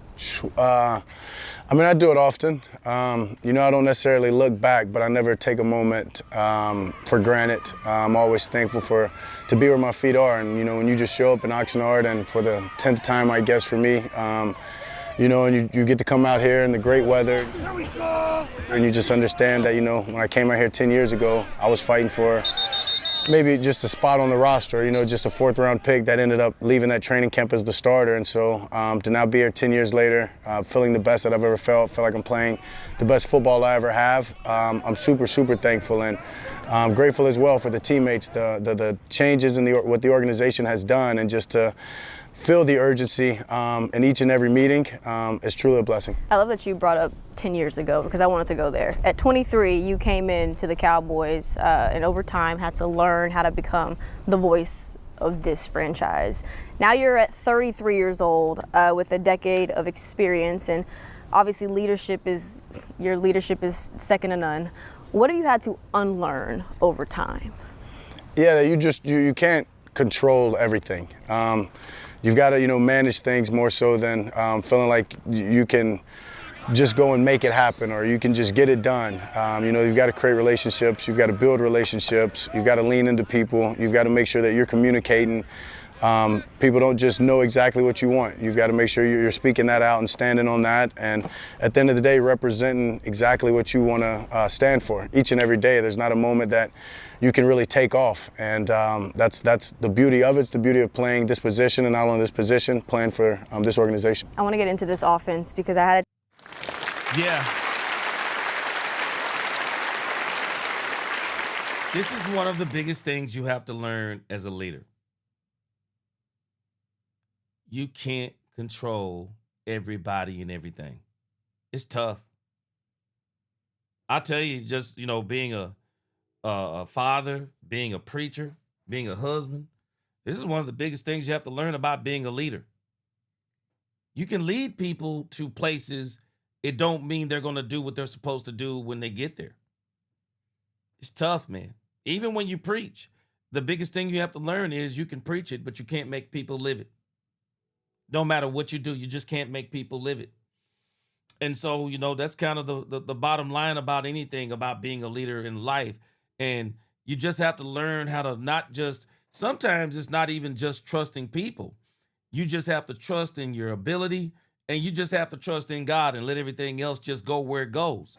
And so that's why it's important to get people, to gain the trust of people, build relationships, get to know who they are, so that when you are in the trenches, you know who you can trust, you know who you can do whatever with. And so, man, that is tough. I guarantee, I know that's got to be tough, especially as the quarterback of a team, because as the quarterback of a team, you think about it. Everybody is saying, when you don't win, it's you. It don't matter who fumbled. It don't matter who missed a tackle. It don't matter who dropped a pass. It don't matter anything. When you win, it's all you. When you lose, it's all you. It's a big thing you have to face as a quarterback, I'm sure, in the NFL. It's the same thing sometimes as a leader of your home, a father or whatever. Sometimes your children will make mistakes and people say it's you. Things go wrong, it's you. I mean, you can only control what you can control. And when you get to that point, You operate efficiently. You operate very efficiently. And the thing that I'm seeing the most in Dak Prescott is this year, Dak trusts the offensive coordinator, the coach. He's finally trusting the owner. He's trusting the defense coordinator. He's trusting the players that he sees on defense. And you think about it. The players that have probably given Dak Prescott the most confidence, we brought him in. We had to trade for Kenny Clark. We had to trade for Quentin Williams. We had to trade for Cobie Durant. We had to trade for D Winners. We had to draft Caleb Downs. We have to trade for we had to get Jalen Thompson out of free agency. I mean, you think about how these people that Dak Prescott is confident in. The Cowboys had to go get those people for Dak Prescott to be confident in. And so the confidence now, he's built some relationships, and he believes that these guys are good enough that he can trust them to do what they do. So at the end of the day, this is how you function efficiently when you can trust the things around you. Makes sense. Chance to ask Tyler Guyton about, what identity do y'all want to establish? He obviously mentioned the Gotti acronym, and I feel like it needs to be like Gotti, something like that, a little extra. But you talk about, you guys talked about it on the trip, and everybody automatically agree with it. What part of that acronym what will it take to kind of make that acronym true in 2026? Yeah, everybody's got to take accountability to it. And I think, just as saying, like showing up every day and being that same person, there's not a day that I can take off from being Dak. That's who I am. That's the name my mother gave me. And that's what it is. And so when you have a name that means and stands for something, like God is an offense, and you want to make that mean something each and every day individually, you've got to make sure that you're doing your part. You're holding not only yourself accountable, but others accountable, and push to be the absolute best you can be in everything that you do, in every aspect that you can do. We can't go and finish this year and, have just the greatest pass offense or just the greatest, third down percentages. It has to be all around the board if we really want that name to mean something, if we want to stand for anything. And so coming off of a year, you've got 11 pretty much returning starters and some seasoning of new guys coming in, this and that, but going in our second year in this offense under Shotty, I don't see any reason why we shouldn't all have huge expectations and huge goals and really own the name. Yeah, Shotty mentioned this offseason how you and him can pretty much have that telepathy already just in his second year as head coach. What part of that, what kind of communication, I guess, can you say, or what example of the communication that you feel like it kind of shows that telepathy already? Yeah, that it just never turns off. It's not just a thing at practice. It's when we're in meetings, we're already talking situation in games or, wanting to complement this play to that play, depending on, what the defense may do. It's in the walkthroughs, and then obviously it translates into practice where everybody gets that feel. Everybody can understand what we're trying to do. But then when you get into the game, it's just been all this time that we've had last year to the spring, or from the spring to the summer to now, to every practice rep, all of that just paying off of just the pure raw communication and always just playing game-like situations and making sure that we're seeing the same thing and have the same purpose for whatever the call may be or what we're trying to set up. You have another year with firepower with CeeDee Lamb, George Pickens, of course, other pieces in this offense. But I want to talk about what CeeDee had mentioned, and he talked about how they're able to just kind of adjust mid-route and make adjustments on the fly. What has to work for all three of you guys in order that to work? Yeah, the communication. That's really follows the coattail of what you just asked about me and Shotty.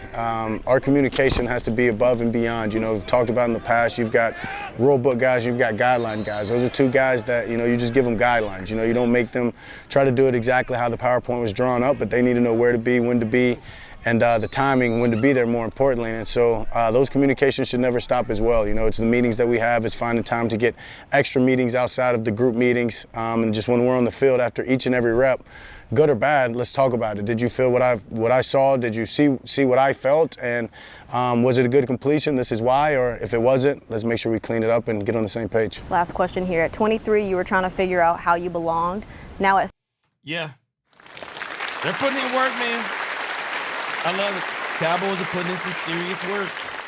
And the biggest thing they're building right now is trust. And I'm telling you, man, the sentiment among this team is they're all believing they can win a Super Bowl. They're all believing it. I'm telling us, they're all believing it. And when a lot of people start believing the same thing, doing the same things, speaking the same things, boy, they're going to be hard to stop. Hey, that organization is hard to stop.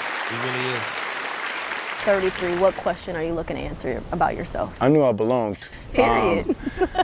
Just trying to leave an imprint that is lasting, an imprint not only for myself but this team, each and every one of these guys. I think about them, and you blood, sweat, and tear, and you want to go and win games and win a championship that you can always come back and be with this group, and that's how special this group on offense is. And as we get to grow and mesh with the defensive guys, it's been fun. You've got great leaders on that side of the ball, and you want to win not only for yourself but for those guys and each and every person that puts any ounce of effort into this. Hey man, thank you so much, Dak. I appreciate your time and best of luck this season. Thank you. Yeah. Yep. Love it. There's Dak Prescott, Nicole Hutchinson. She does great work for the Dallas Cowboys. All right, so next up, let me see what direction I want to go in, because I'm trying to make sure I got time. Excuse me. All right, I'm going to see here. I'm going to skip Will McClay. We may come back to Will McClay. I think we'll come back to Will McClay tomorrow. I'm going to skip Will McClay because I want to make sure I get in these next three segments for me are more of a priority. So we're going to skip Will McClay because I want to go to the Maxx Crosby update. Yes! Here we go! I want to go to the Maxx Crosby update because Adam Scheffter is out here talking about Maxx Crosby. And I'm telling y'all again, I keep saying it's just one of my sayings I say. But y'all gonna call me a prophet before it's over. Y'all gonna call me a prophet before it's over. Reason being is that Adam Scheffter is saying the same thing I said. Believe it or not. Adam Scheffter is saying the same thing that I said. A lot of people keep talking about Maxx Crosby. And I'm telling y'all right now as it pertains to Maxx Crosby. Maxx Crosby, I don't believe he's coming to Dallas unless the Raiders are a total failure. If the Raiders are a total failure, there is a path to where Maxx Crosby gets to the Cowboys. But it will not be before the first game of the season. I said this. I want to read you a story. Let me see which one of them. I got two different stories on this.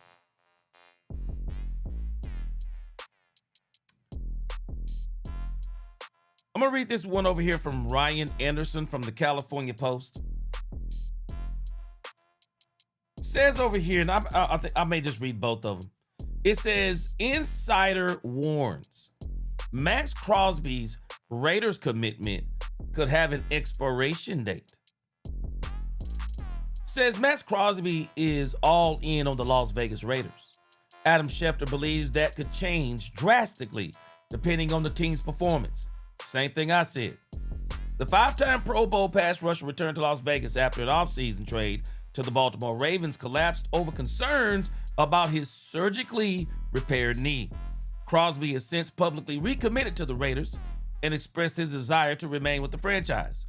Scheffter does not expect that position to change before the season. He says here, I think he's there, and they're going to play with him and use him, Scheffter said on his podcast. He's the face of the franchise, one of the faces of the franchise, and beloved down in Vegas, as he should be. That confidence came with a warning. What if the Raiders aren't winning regularly? Scheffter said. What if the Raiders are 1-5? What if the Raiders are 2-6?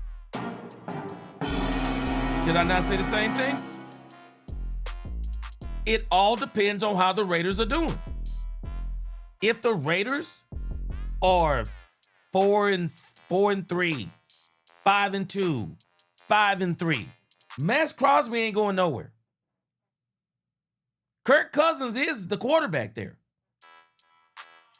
The Raiders have exponentially improved their defense. I still don't think they're going to win with Kirk Cousins. But you never know. Maybe they could.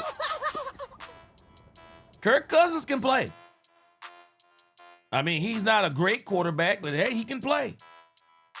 Definitely rich. But if they win, Maxx Crosby's going nowhere. Says Scheffter believes that scenario could reopen trade discussions, particularly if Crosby proves his knee is healthy and returns to his customary level. I think that's when the trade potentially could come back into play, Scheffter said. That's when it might be time to start paying attention. Crosby would immediately become one of the deadline's most valuable available players, and his recent production explains why. Maxx Crosby, and let's see here, says among edge rushers over the past 4 seasons, Crosby ranks 6th in total pressures with 271, 6th in sacks with 44.5. He accumulated those numbers across 2,176 pass rushing snaps, the most among players ranked in the top 10 during that span. We already know he's good. His value extends beyond pass rushing. Crosby recorded 297 tackles from 2022 to 2025, the most among that same group of elite edge rush defenders, while his 90 tackles for loss ranked 2nd, even during a relative decline in pressure production last season. He finished with 10 sacks, 73 tackles, and 28 tackles for loss. Yeah, we already know he's good. And so, again, when it comes to this whole thing with Maxx Crosby, it's just going to be a matter if the Raiders are losing or not. That's all it is. If the Raiders are losing, I got a feeling the Las Vegas Raiders will cut this. It says here the cost remains enormous for Crosby, though.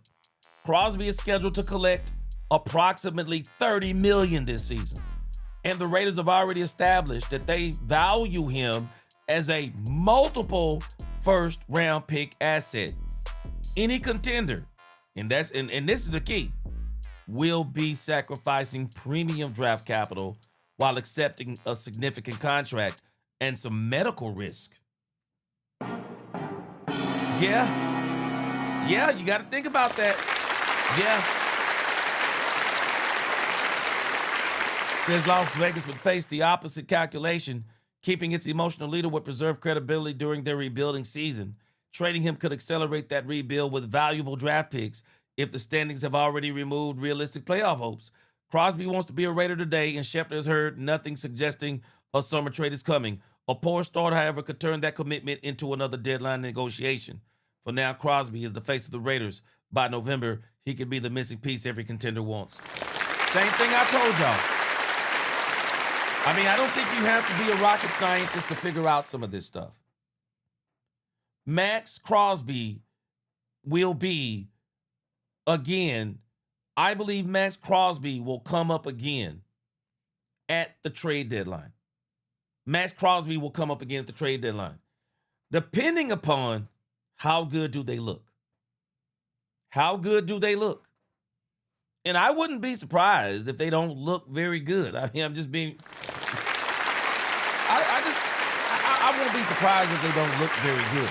But at the same time, I wouldn't be surprised if he looked pretty good. I wouldn't be surprised. I wouldn't be surprised if he looked really good. I mean, if they look really good, it's the AFC. It's not the NFC. Now, when we think about, what did the Cowboys offer, I don't think that offer is going to change. The Cowboys are not giving up George Pickens. They're not giving up George Pickens. We've already talked about this. There is no way you should rob Peter to pay Paul. Don't subtract from your offense to add to your defense, because your offense is actually your strength. And you want to keep that being your strength, because even with Maxx Crosby, your offense will still be your strength. And it may even become more of your strength because if you get Maxx Crosby and your defense becomes lights out, it just gives more opportunity to an absolutely great offense. And you really want your offense on the field more than your defense. Yeah. So again, Maxx Crosby, I do not think it's going to happen before the trade. I don't think it's happening before the trade deadline. I mean, I could be totally wrong. I mean, this is an exact science, but I could be totally wrong. But I don't think Maxx Crosby is going to be realistic for the Dallas Cowboys until the Raiders are somewhere around 2-5, 2-5, 3-4 with no help on the horizon. But I can tell you now, if they're 5-3, if they're even 4-4, and if the Cowboys come knocking on that door, and I don't believe the Cowboys will come knocking on that door, because if the Cowboys come knocking on that door, the price is going to be too high. It's going to be too high. So the Cowboys, I don't think the offer is going to go up. Let's see. The Cowboys offered the Raiders the first time a number 1 pick and a number 2 pick in 2027. So it was a first round pick in 2026, second round pick in 2027. I don't think it'll change. If they go get Maxx Crosby, it'll be a first round pick in 2027, whichever is the lowest of the 2 first round picks the Cowboys have in 2027. So it'll be the lowest pick. And if the Cowboys do what we think they're going to do, that pick is going to be somewhere around what? 20 to 25? It's going to be somewhere around the 20-25 mark. And then it'll be a second round pick in 2028. So it'll be a matter of, is that going to be enough? Because I can tell you right now, I don't believe the Cowboys are giving up George Pickens this year. I don't think it's happening. So it'll be a matter of, will somebody, I'm just trying to pull up something here.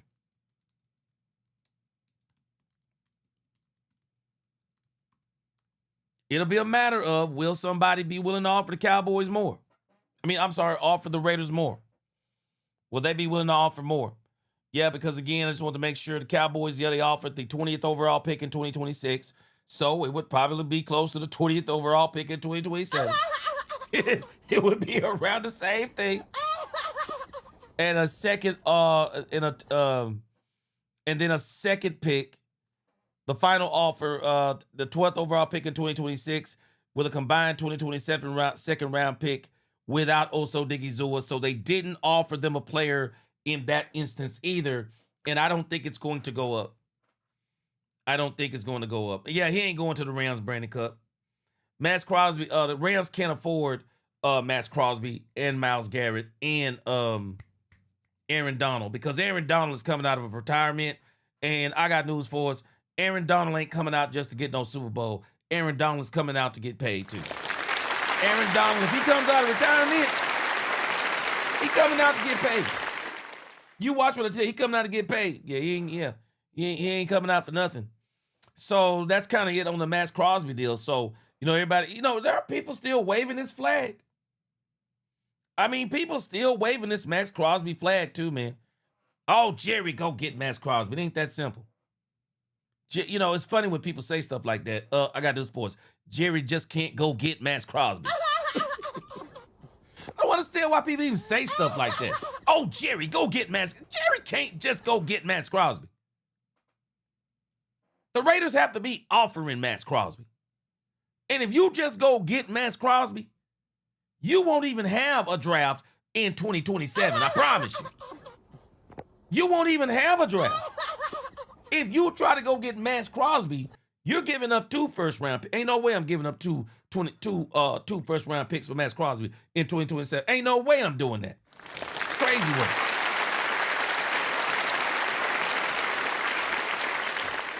Henry Williams, I like how you think. You might need to talk to Odell Beckham Jr. I like the way you think. Henry Williams said, I'm really good at economics, meaning you buy stock when it's low, not when it's high. So I want Maxx Crosby, but not now. That's it. Henry, we need the Raiders to absolutely fail. We need the Raiders to absolutely fail in order for the Cowboys to even be thinking about picking up Maxx Crosby. Because if they're not failing, you're not going to see Maxx Crosby this year. And that's why I even said I think Maxx Crosby might be more of a 2027 thing. I don't think he's going to be a 2020. I wouldn't be surprised if he wasn't a 2026 thing. I think he'd be more of a 2027 thing. So for all these people who keep talking about, go get Maxx Crosby. What are you talking about? Jerry can't just go get Maxx Crosby. Don't work like that. It just don't work like that, people. I know people wish it did, but it don't work like that. And if you do think if you do just go get him, it's over with. Because you're gonna give up the whole farm. All right, let's move over here to Stephen Jones. Yes! Here we go! So Stephen Jones gave his yearly talk to Nick Eatman. It's not that long. Let's listen to what Stephen Jones had to say over here. Let's check it out, Stephen Jones. Back in Oxnard again. I know we've been here for a few days, but I can't do any interview without starting off just how awesome it is to be here and kind of why you guys come here every year. 20 years of doing Well, it doesn't take long to remind you when you come straight from Dallas and the hot and the heat and the Twin Take Podcast in the building. Here and have just what up, Twin Take Podcast? To go Good to get see better. y'all, man. Hope all is going well over there. Better. Certainly, we're big believers. Getting the players away from what they're used to and. So they can really focus and be, diligent in their preparation for the upcoming season. And I think Shotty's doing a great job with his staff of, of really drilling down with these guys and getting their mind on their game. And, I see us getting better every day. And certainly, when we got some challenges like we have, after coming off just a very difficult year on the defensive side of the ball. With the new defensive coordinator, who's one of the youngest in the league, Christian Parker, just doing a great job. It's great to be able to focus like we're doing, and certainly seeing where we have a chance to really improve on that side of the ball. Certainly giving Coach Schottenheimer and Dak and that crew a lot of challenges already. So anyway, it's been real pleasant to see. We got a lot of work to do. We're just on the front end of this, but we're certainly looking forward to the journey.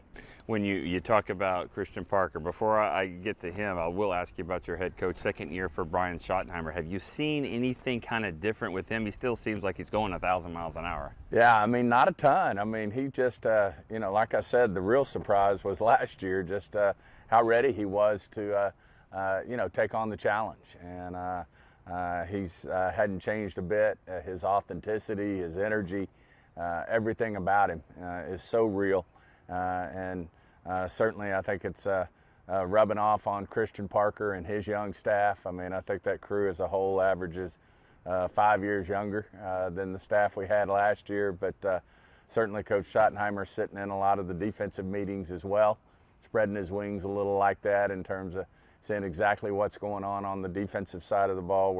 We're fortunate in that we have our offensive staff back. Which is a great staff. We got, for the most part, all our players back, with some upside and some guys like Jaden Blue and Phil Maffa, who didn't play a lot last year, them getting the opportunity to maybe step up. Certainly Flournoy has done a great job. You can get overshadowed out there with those two beasts that we have on the outside, but Flournoy is certainly doing a great job here in camp. But with the offense in what I would call great shape as we sit today, we got to stay healthy. Of course, that's important. But, even Coach Schottenheimer is looking at the defensive side of the ball, too, in terms of what we're doing and where we can continue to improve. Last year, the defense, like you said, it was a big challenge. And so you wonder what kind of challenge they gave to the. Now, I want to say this about Shotty. Nick Eatman asked Stephen Jones had he seen any change in Shotty. I've seen, I don't know if I necessarily call it a change. Maybe it's the evolution of Brian Schottenheimer.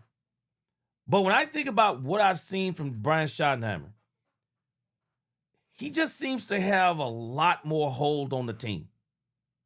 Where last year, you know, where Shotty has always been, you know, he's told us things and told us things. But I look back now and I realize that everything he told us is who he is. And so everything he told us, now we're really seeing it in action. A lot of those things in action. It just seems like Shotty has a lot more handle on what this is and what he's doing, how he wants to do it. And it's like he's not feeling through anything no more. It's like, no, he's not feeling through it. It's like Shotty now, I'm looking like he's got a direct, he knows what the plan is. He's got a plan and he's executing it. And I'm just watching his interaction, you know, with the coaches and even how he's handling the media this year, how he's handling the media, how he's talking to the media. And the biggest thing is how much he's involved in overseeing his defensive coordinator. And again, I don't think he could do that last year with Matt Eberflus. And I think that was one of the things that kind of slowed this team down. It wasn't just how bad the defense was, but it was just who Matt Eberflus was. How do you coach a coach that's, I mean, I'm not saying you can't, but how do you coach a coach who's older than you? Or how do you coach a coach who just stopped being a head coach and you can tell that he doesn't want to be coached?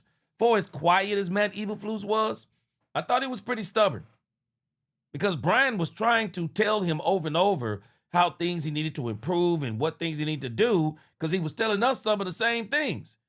And it was like he would do it and then he wouldn't, then he would go back to doing what he wanted to do. But nevertheless, you know, when I think about Brian Schottenheimer, I don't know if I call it a change as much as I see an evolution.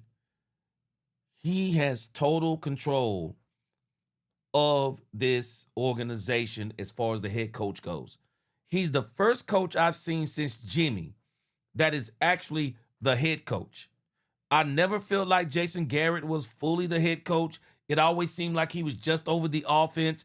I never felt like Mike McCarthy was the head coach. It just seemed like he was over the offense. There have been even Bill Parcells. I never felt like even Bill was the head coach. Because, you know, he was always like kind of bickering with Jerry or bickering with players or he didn't like this and he didn't like that. But with Shotty, it's like we got this perfect balance of, I finally feel like we have a complete team where the special teams coach, the defense coordinator, the offense coordinator, and they're all under the auspice of the head coach. So while I don't know if it's necessarily different, I think it's different in the confidence level of what we're seeing and just overall how Shotty is handling things. I mean, Shotty has really evolved into from us saying prove it to now we're saying, yeah, this is the right coach for us.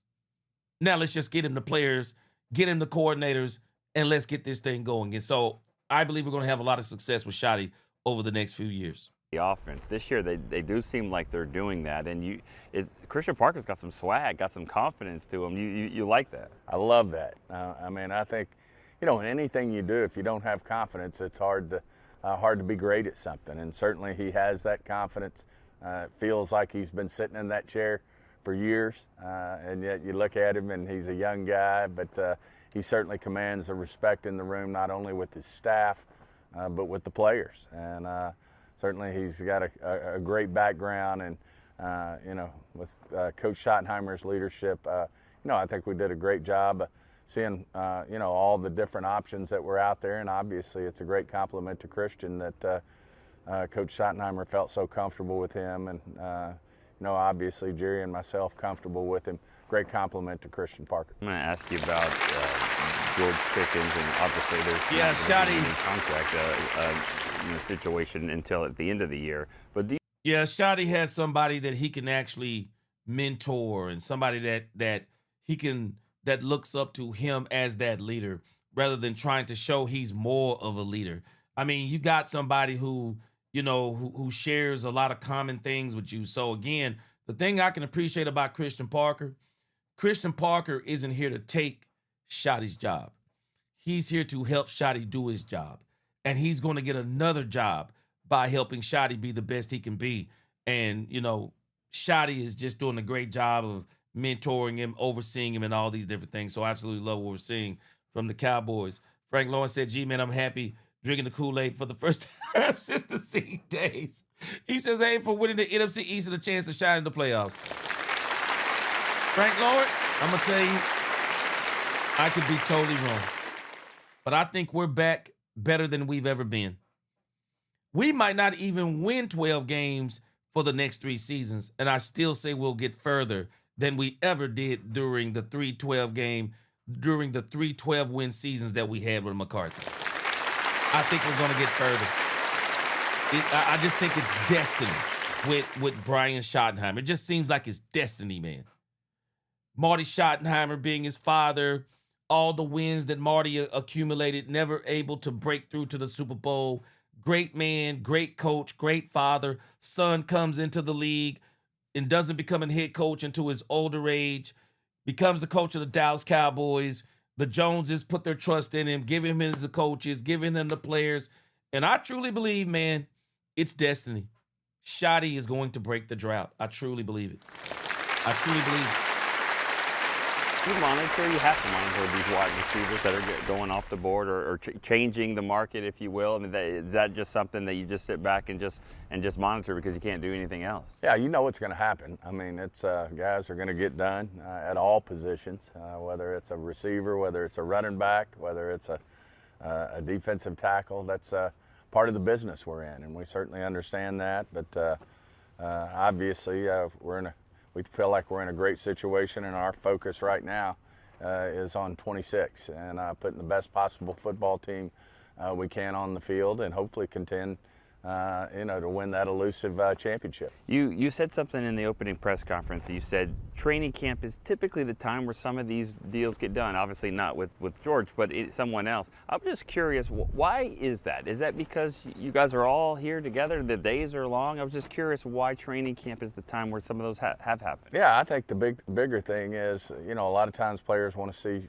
exactly what the landscape is, and you get to training camp and as focused as you are on getting better and getting prepared, you're not in the season yet. And so I think most guys, if they want to look at a deal, are willing to look at it during camp. But most guys also have the deadline of, hey, if we don't get it done by the first game, then maybe we just put it off, for another time. So I think there's a window there where, everybody's focused on football. You're seeing some other deals get done that they might be waiting on. But, in general, it's just been a time where we've usually been able to get, a deal or two done. And certainly I think there's an opportunity for that. It's not a given, but an opportunity to do that again here this year.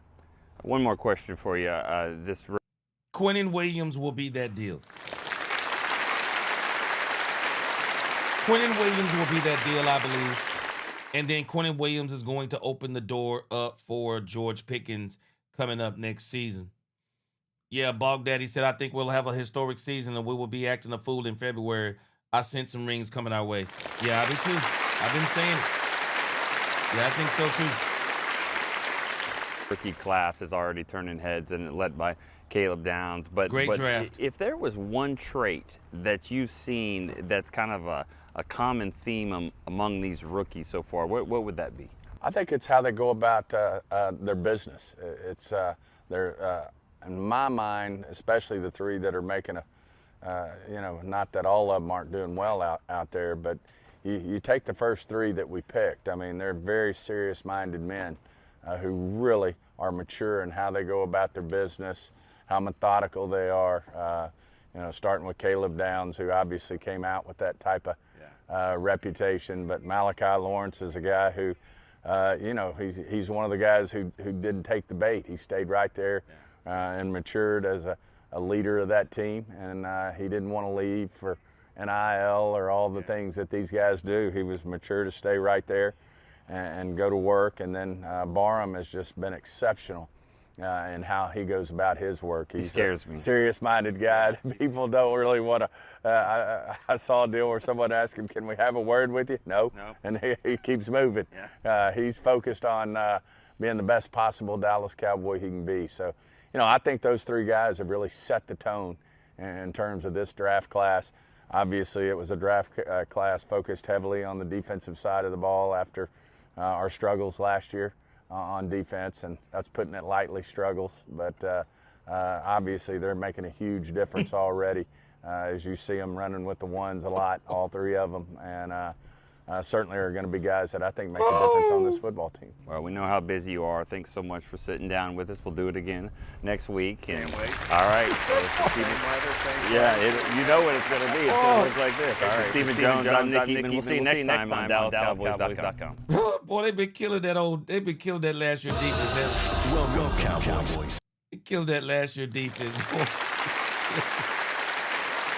Killing that last year defense. Might as well tell the truth and stay in the church. We know it was bad, bro. That defense was all-time bad, bro. Everybody finally admitted, man. All right, man. Let's get to our last segment of the day.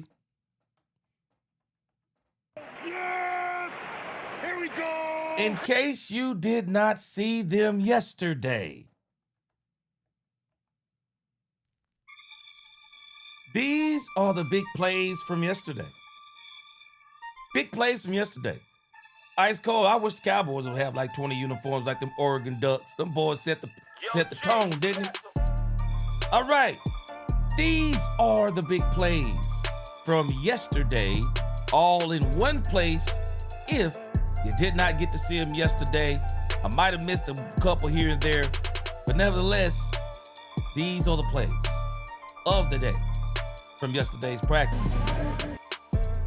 All right, this play right here is courtesy of Tommy Yarish. This is D Winters.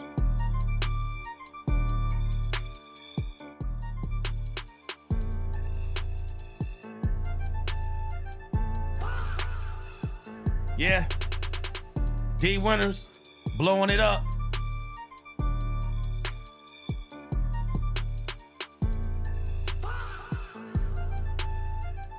Yeah, that was great. D Winters on the play. Next up, this is from Nick Harris. This is Kenny Clark.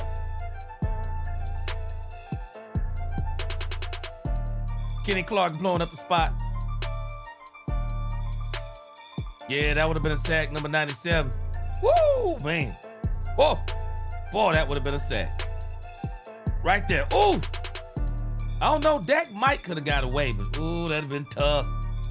That would have been tough, y'all. Kenny Clark doing his thing. Let's see here, another play from Kenny Clark. Maybe it's a different angle. Check it out. No, it's the, oh. Nah, Javonte, you done, bruh. Yeah, you done. You done, bruh. Like how the defense is looking? Yeah. They fighting, man. All right. Jake the Snake Ferguson. Nice little play from Dak. Jake the Snake.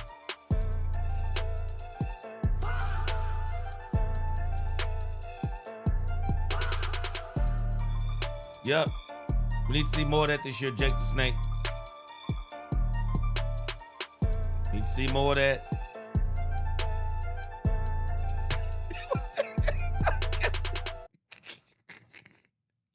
All right. Next up, this is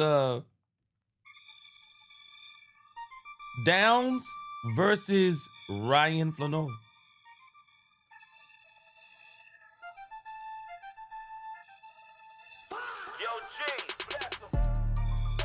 Yeah, ain't nothing you can do about that, bro. Ain't nothing you can do about this. The out route. Nah, ain't nothing you can do. Nice pass by Dak. Nothing you can do. All right, next up. Dak to Ferg again. This is courtesy of Tommy Yarish.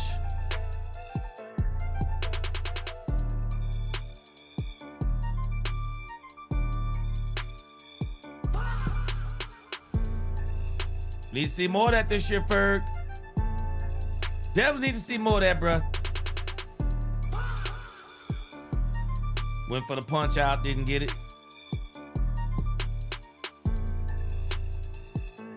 Definitely need to see more of that this year from Ferg. All right. Bad news. We'll see how it all turns out. Jashaun Corbin had to go to the tent yesterday. Think I heard it was a growing issue, maybe? Growing issue? We'll see. What up, Bantu Brick? What up? All right, we'll see how that goes. Hopefully it's nothing serious. Hopefully he'll be back on the field here in the next couple of days.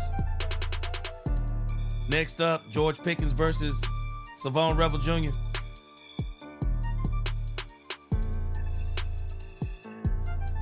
Ooh! Don't feel bad, Revel. Don't feel bad. He does it. He does this to everybody, bro. He does this to everybody. He does it to everybody, bro. Revel stayed in phase, but one hand snag.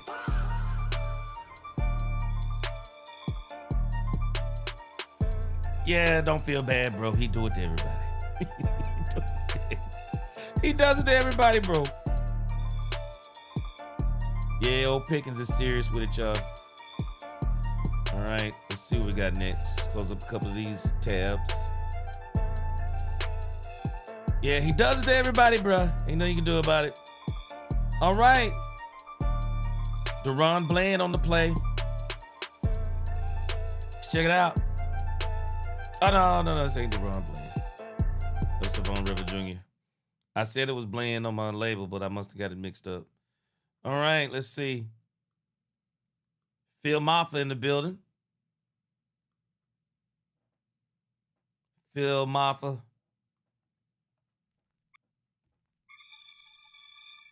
Ooh-wee. I don't think Marquise Bell wins this battle. I don't think Marquise Bell wins this in real life. Ooh! I don't know if he win that one. That was courtesy of Patrick C.J. Walker. Always appreciative of him with those slow motion clips. All right, this is Tommy Yarsh again. Dak to Ryan Flanoy. Oh, nice. Dak on the run. Tight window. Like it.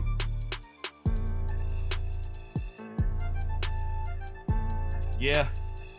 Demetrius Noel, he said, what's the purpose of Schoonmaker other than someone is advocating for him to be on the team? Schoonmaker can't make the practice squad of any other NFL team. I absolutely agree with you. I have no clue what's going on with Schoonmaker. I think one of the things is they drafted him. But I don't know if he makes it past this season. All right, this is Demarion Overshown. Glad he's back out there on the field.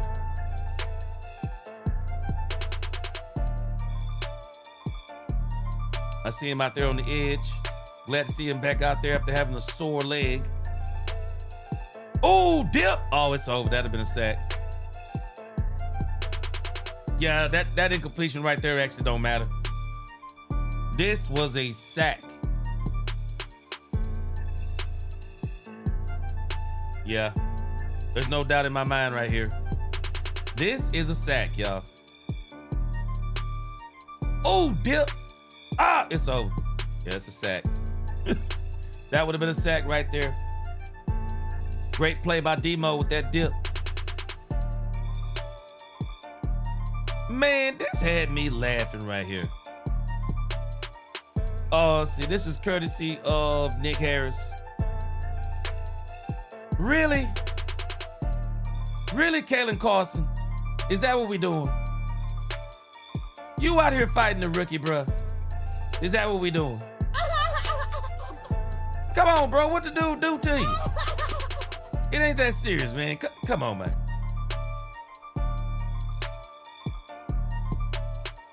Is that what we doing? Come on. Come on, cut it out, Kalen Carson. Cut it out, brother. Just cut it out, Kalen Carson. All right. This next one is George Pickens.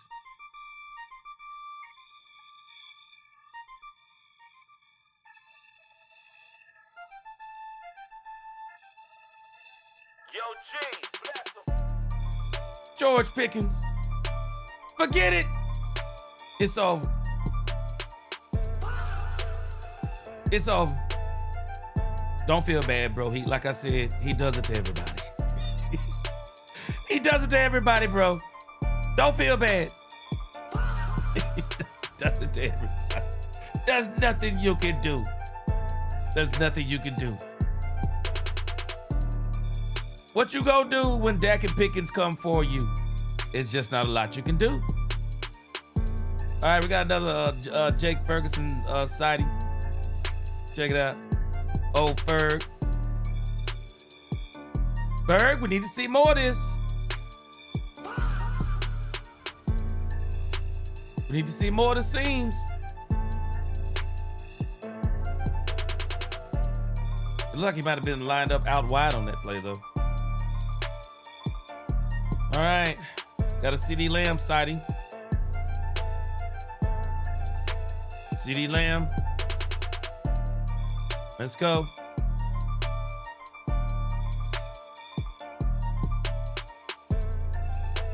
Dak's go-to guy.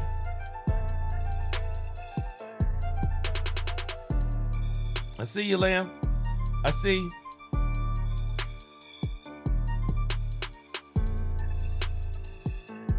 Stay off the ground, though.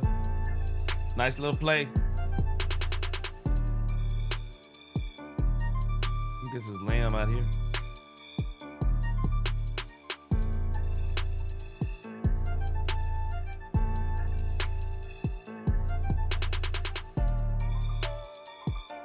See you, Lamb. I see you. Nice little play by Lamb. All right. Ryan Flanoy, courtesy of Nick Harris. Okay, we saw this one earlier. Yeah, nice little throw by that. Saw that one earlier. All right. Justin Barron, I believe it is, courtesy of Nick Harris.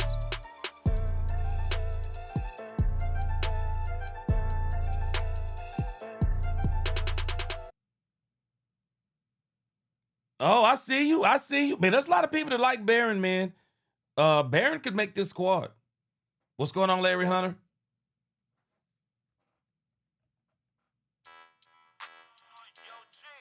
All right, I like that. All right. Cavante Turpin, courtesy of Joseph Hoyt. Oh, nice, Turpin. Nice. Nice little throw and catch. Like that. He's wide open, too. Great little design there. Brevin Spanford, courtesy of Tommy Yarsh. Oh, nice. Nice catch. Might would have been called PI on Marquise Bell.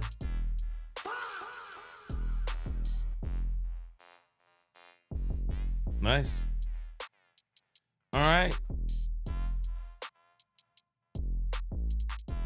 All right. This is Revel, courtesy of Clarence Hill. Looks like Revel versus Lamb.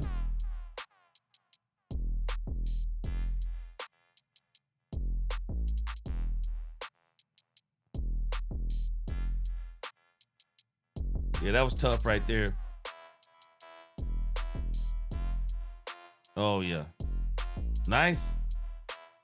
Oh, that might have been, though. That might have been a drop. I think that hit Lamb in the hands. Yep. Might have been a teens high, but Lamb, that hit you in the hands.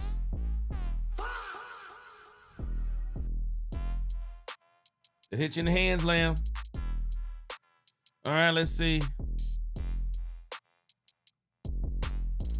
Got a Deron Bland breakup, maybe? On a one-on-one? Hold on a second. Let me see that play again.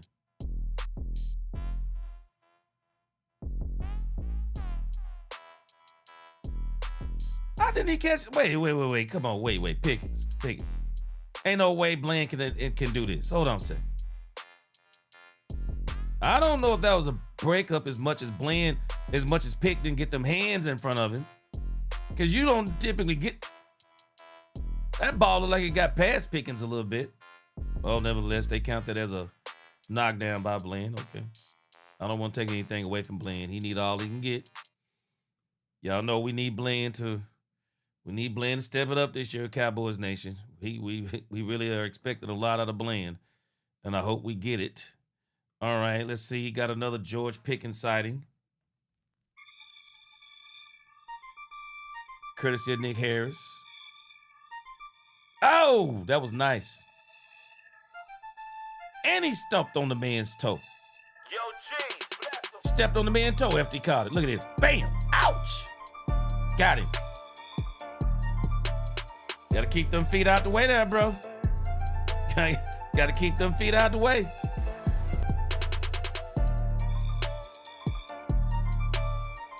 Don't feel bad, bro. As I keep saying, he does that to everybody, man.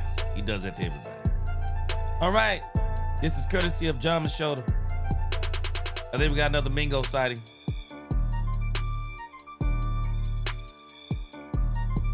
All right, Mingo. Need more of those. That's for sure. Definitely need more of those. Yeah, that's from Mingo there. All right. Next up, Dak to his right-hand man. Might be another replay. Let's see. This is the CD Lamb. Oh, no. Oh. Now, this one I remember the other day, it was behind him.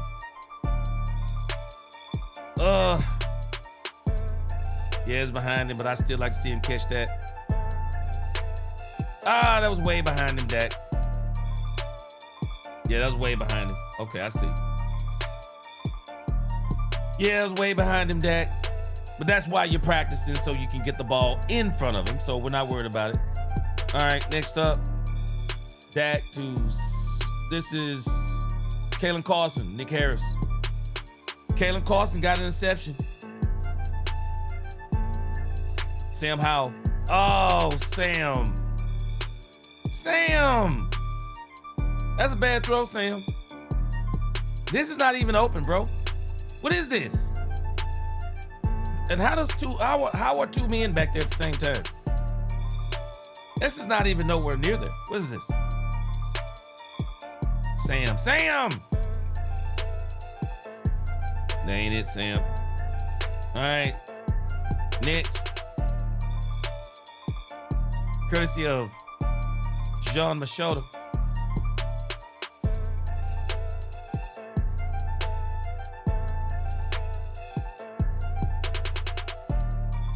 Looked like Dak might have been sacked on this play.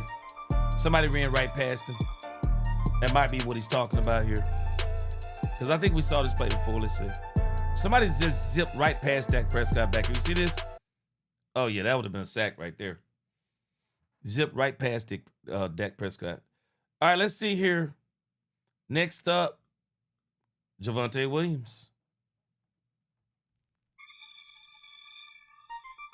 Oh, sorry.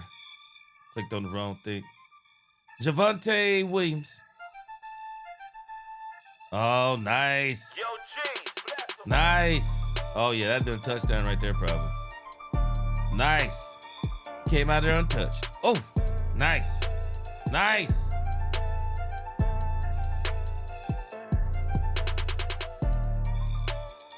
Nice little run by Javonte. All right, let's see.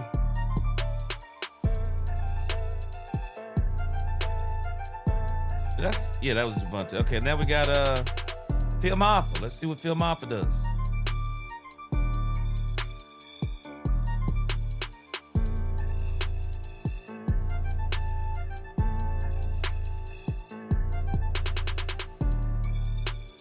Oh!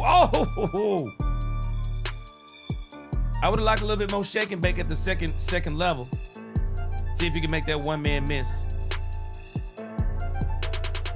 Nice little run, though. Bam. Right through there. Oh, come on. Give us a little better move than that. A little better move than that, Phil. I appreciate you, Lord Nova. I'm going to be making some new beats for the new season. All right. Look like we got a defensive stop here. This is courtesy of John Machota.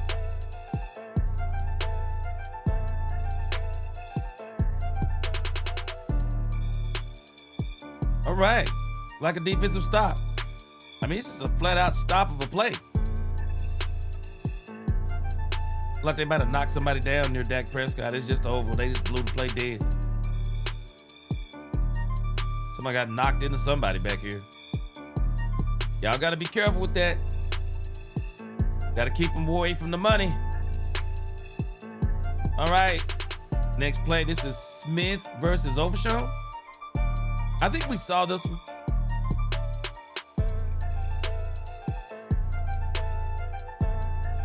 Okay, this is Ty Smith versus Overshown.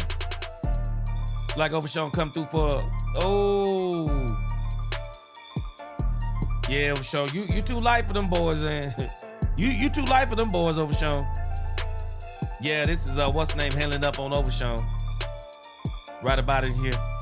Yeah, you too light, bruh. Let's see if we can show it again. Yeah, you too light for that. It's gonna be somewhere off in here by the time we end. Yeah, it's Overshown. Yeah, Ty Smith. Hey, bro. Don't feel bad. He does it to everybody almost, bro. Don't feel bad. All right, Frank Lawrence. Joe Milton or Trigg. Nice. Man, I'm telling y'all, though, this is nothing unusual for Trigg. Trigg got serious hands, man. That's nice ball placement, too, by Joe Milton. That's nice ball placement. Bam! Woo! Trigg got hands, man. Trigg got hands, I'm telling y'all. Boy, Trigg got hands. That boy good. It's courtesy of DallasCowboys.com. All right. Frank Lawrence. Telling you, man. That man Trigg got hands like super glue, bro. You already know. That man Mike Trigg, bro. All right. What is this I got right here? Oh, man, I want to show y'all this. This is courtesy of Nick Harris. This is so crazy. While walking out of practice, a fan handed Dak Prescott a hat. It wasn't until later on that Dak Prescott realized that the hat was etched with the face of his late brother, Jace. Wow. Wow. I didn't see it until I got with my daughters. I took it out and took it off and saw my brother's face on it. Awesome. Wow. Wow. Man, that's the kind of stuff that'll make you start crying right there, bro. That's the kind of stuff that'll make you start crying. Wow. Awesome. Absolutely awesome. Great pickup by Nick Harris there. Oh, man. Excuse me. That was tough for me right there. All right. This is an interception, but look at the celebration. This celebration, this kind of celebration to make you tear a hamstring. Look at this. Check this out. All right, so we got the pick. So it looked like that was Barron. Now watch this doggone celebration. Just keep watching. What up, Just Lee? It's a heck of a celebration right here.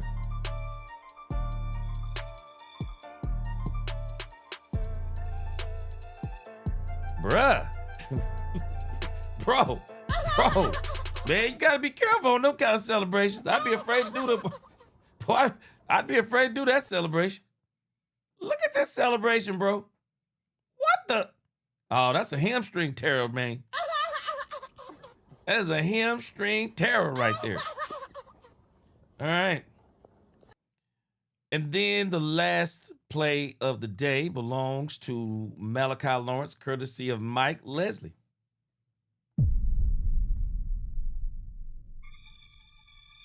I think this is more of a one-on-one drill.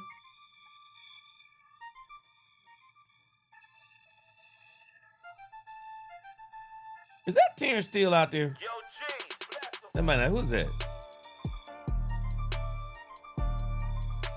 You jumped early? Oh, that might be the new guy, isn't it? Let me see. I couldn't see the name on that. Trying to see who that was. I think that might be the new guy. He definitely got tore up. He got beat right there.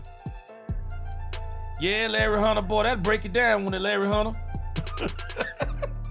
Like that Dak Prescott had to break you down, won't it? Shoot, boy, that'll break you down, bro. All right. That was the last play, but I want to go back once again. Bro, this right here. Wow, that's all I can tell you.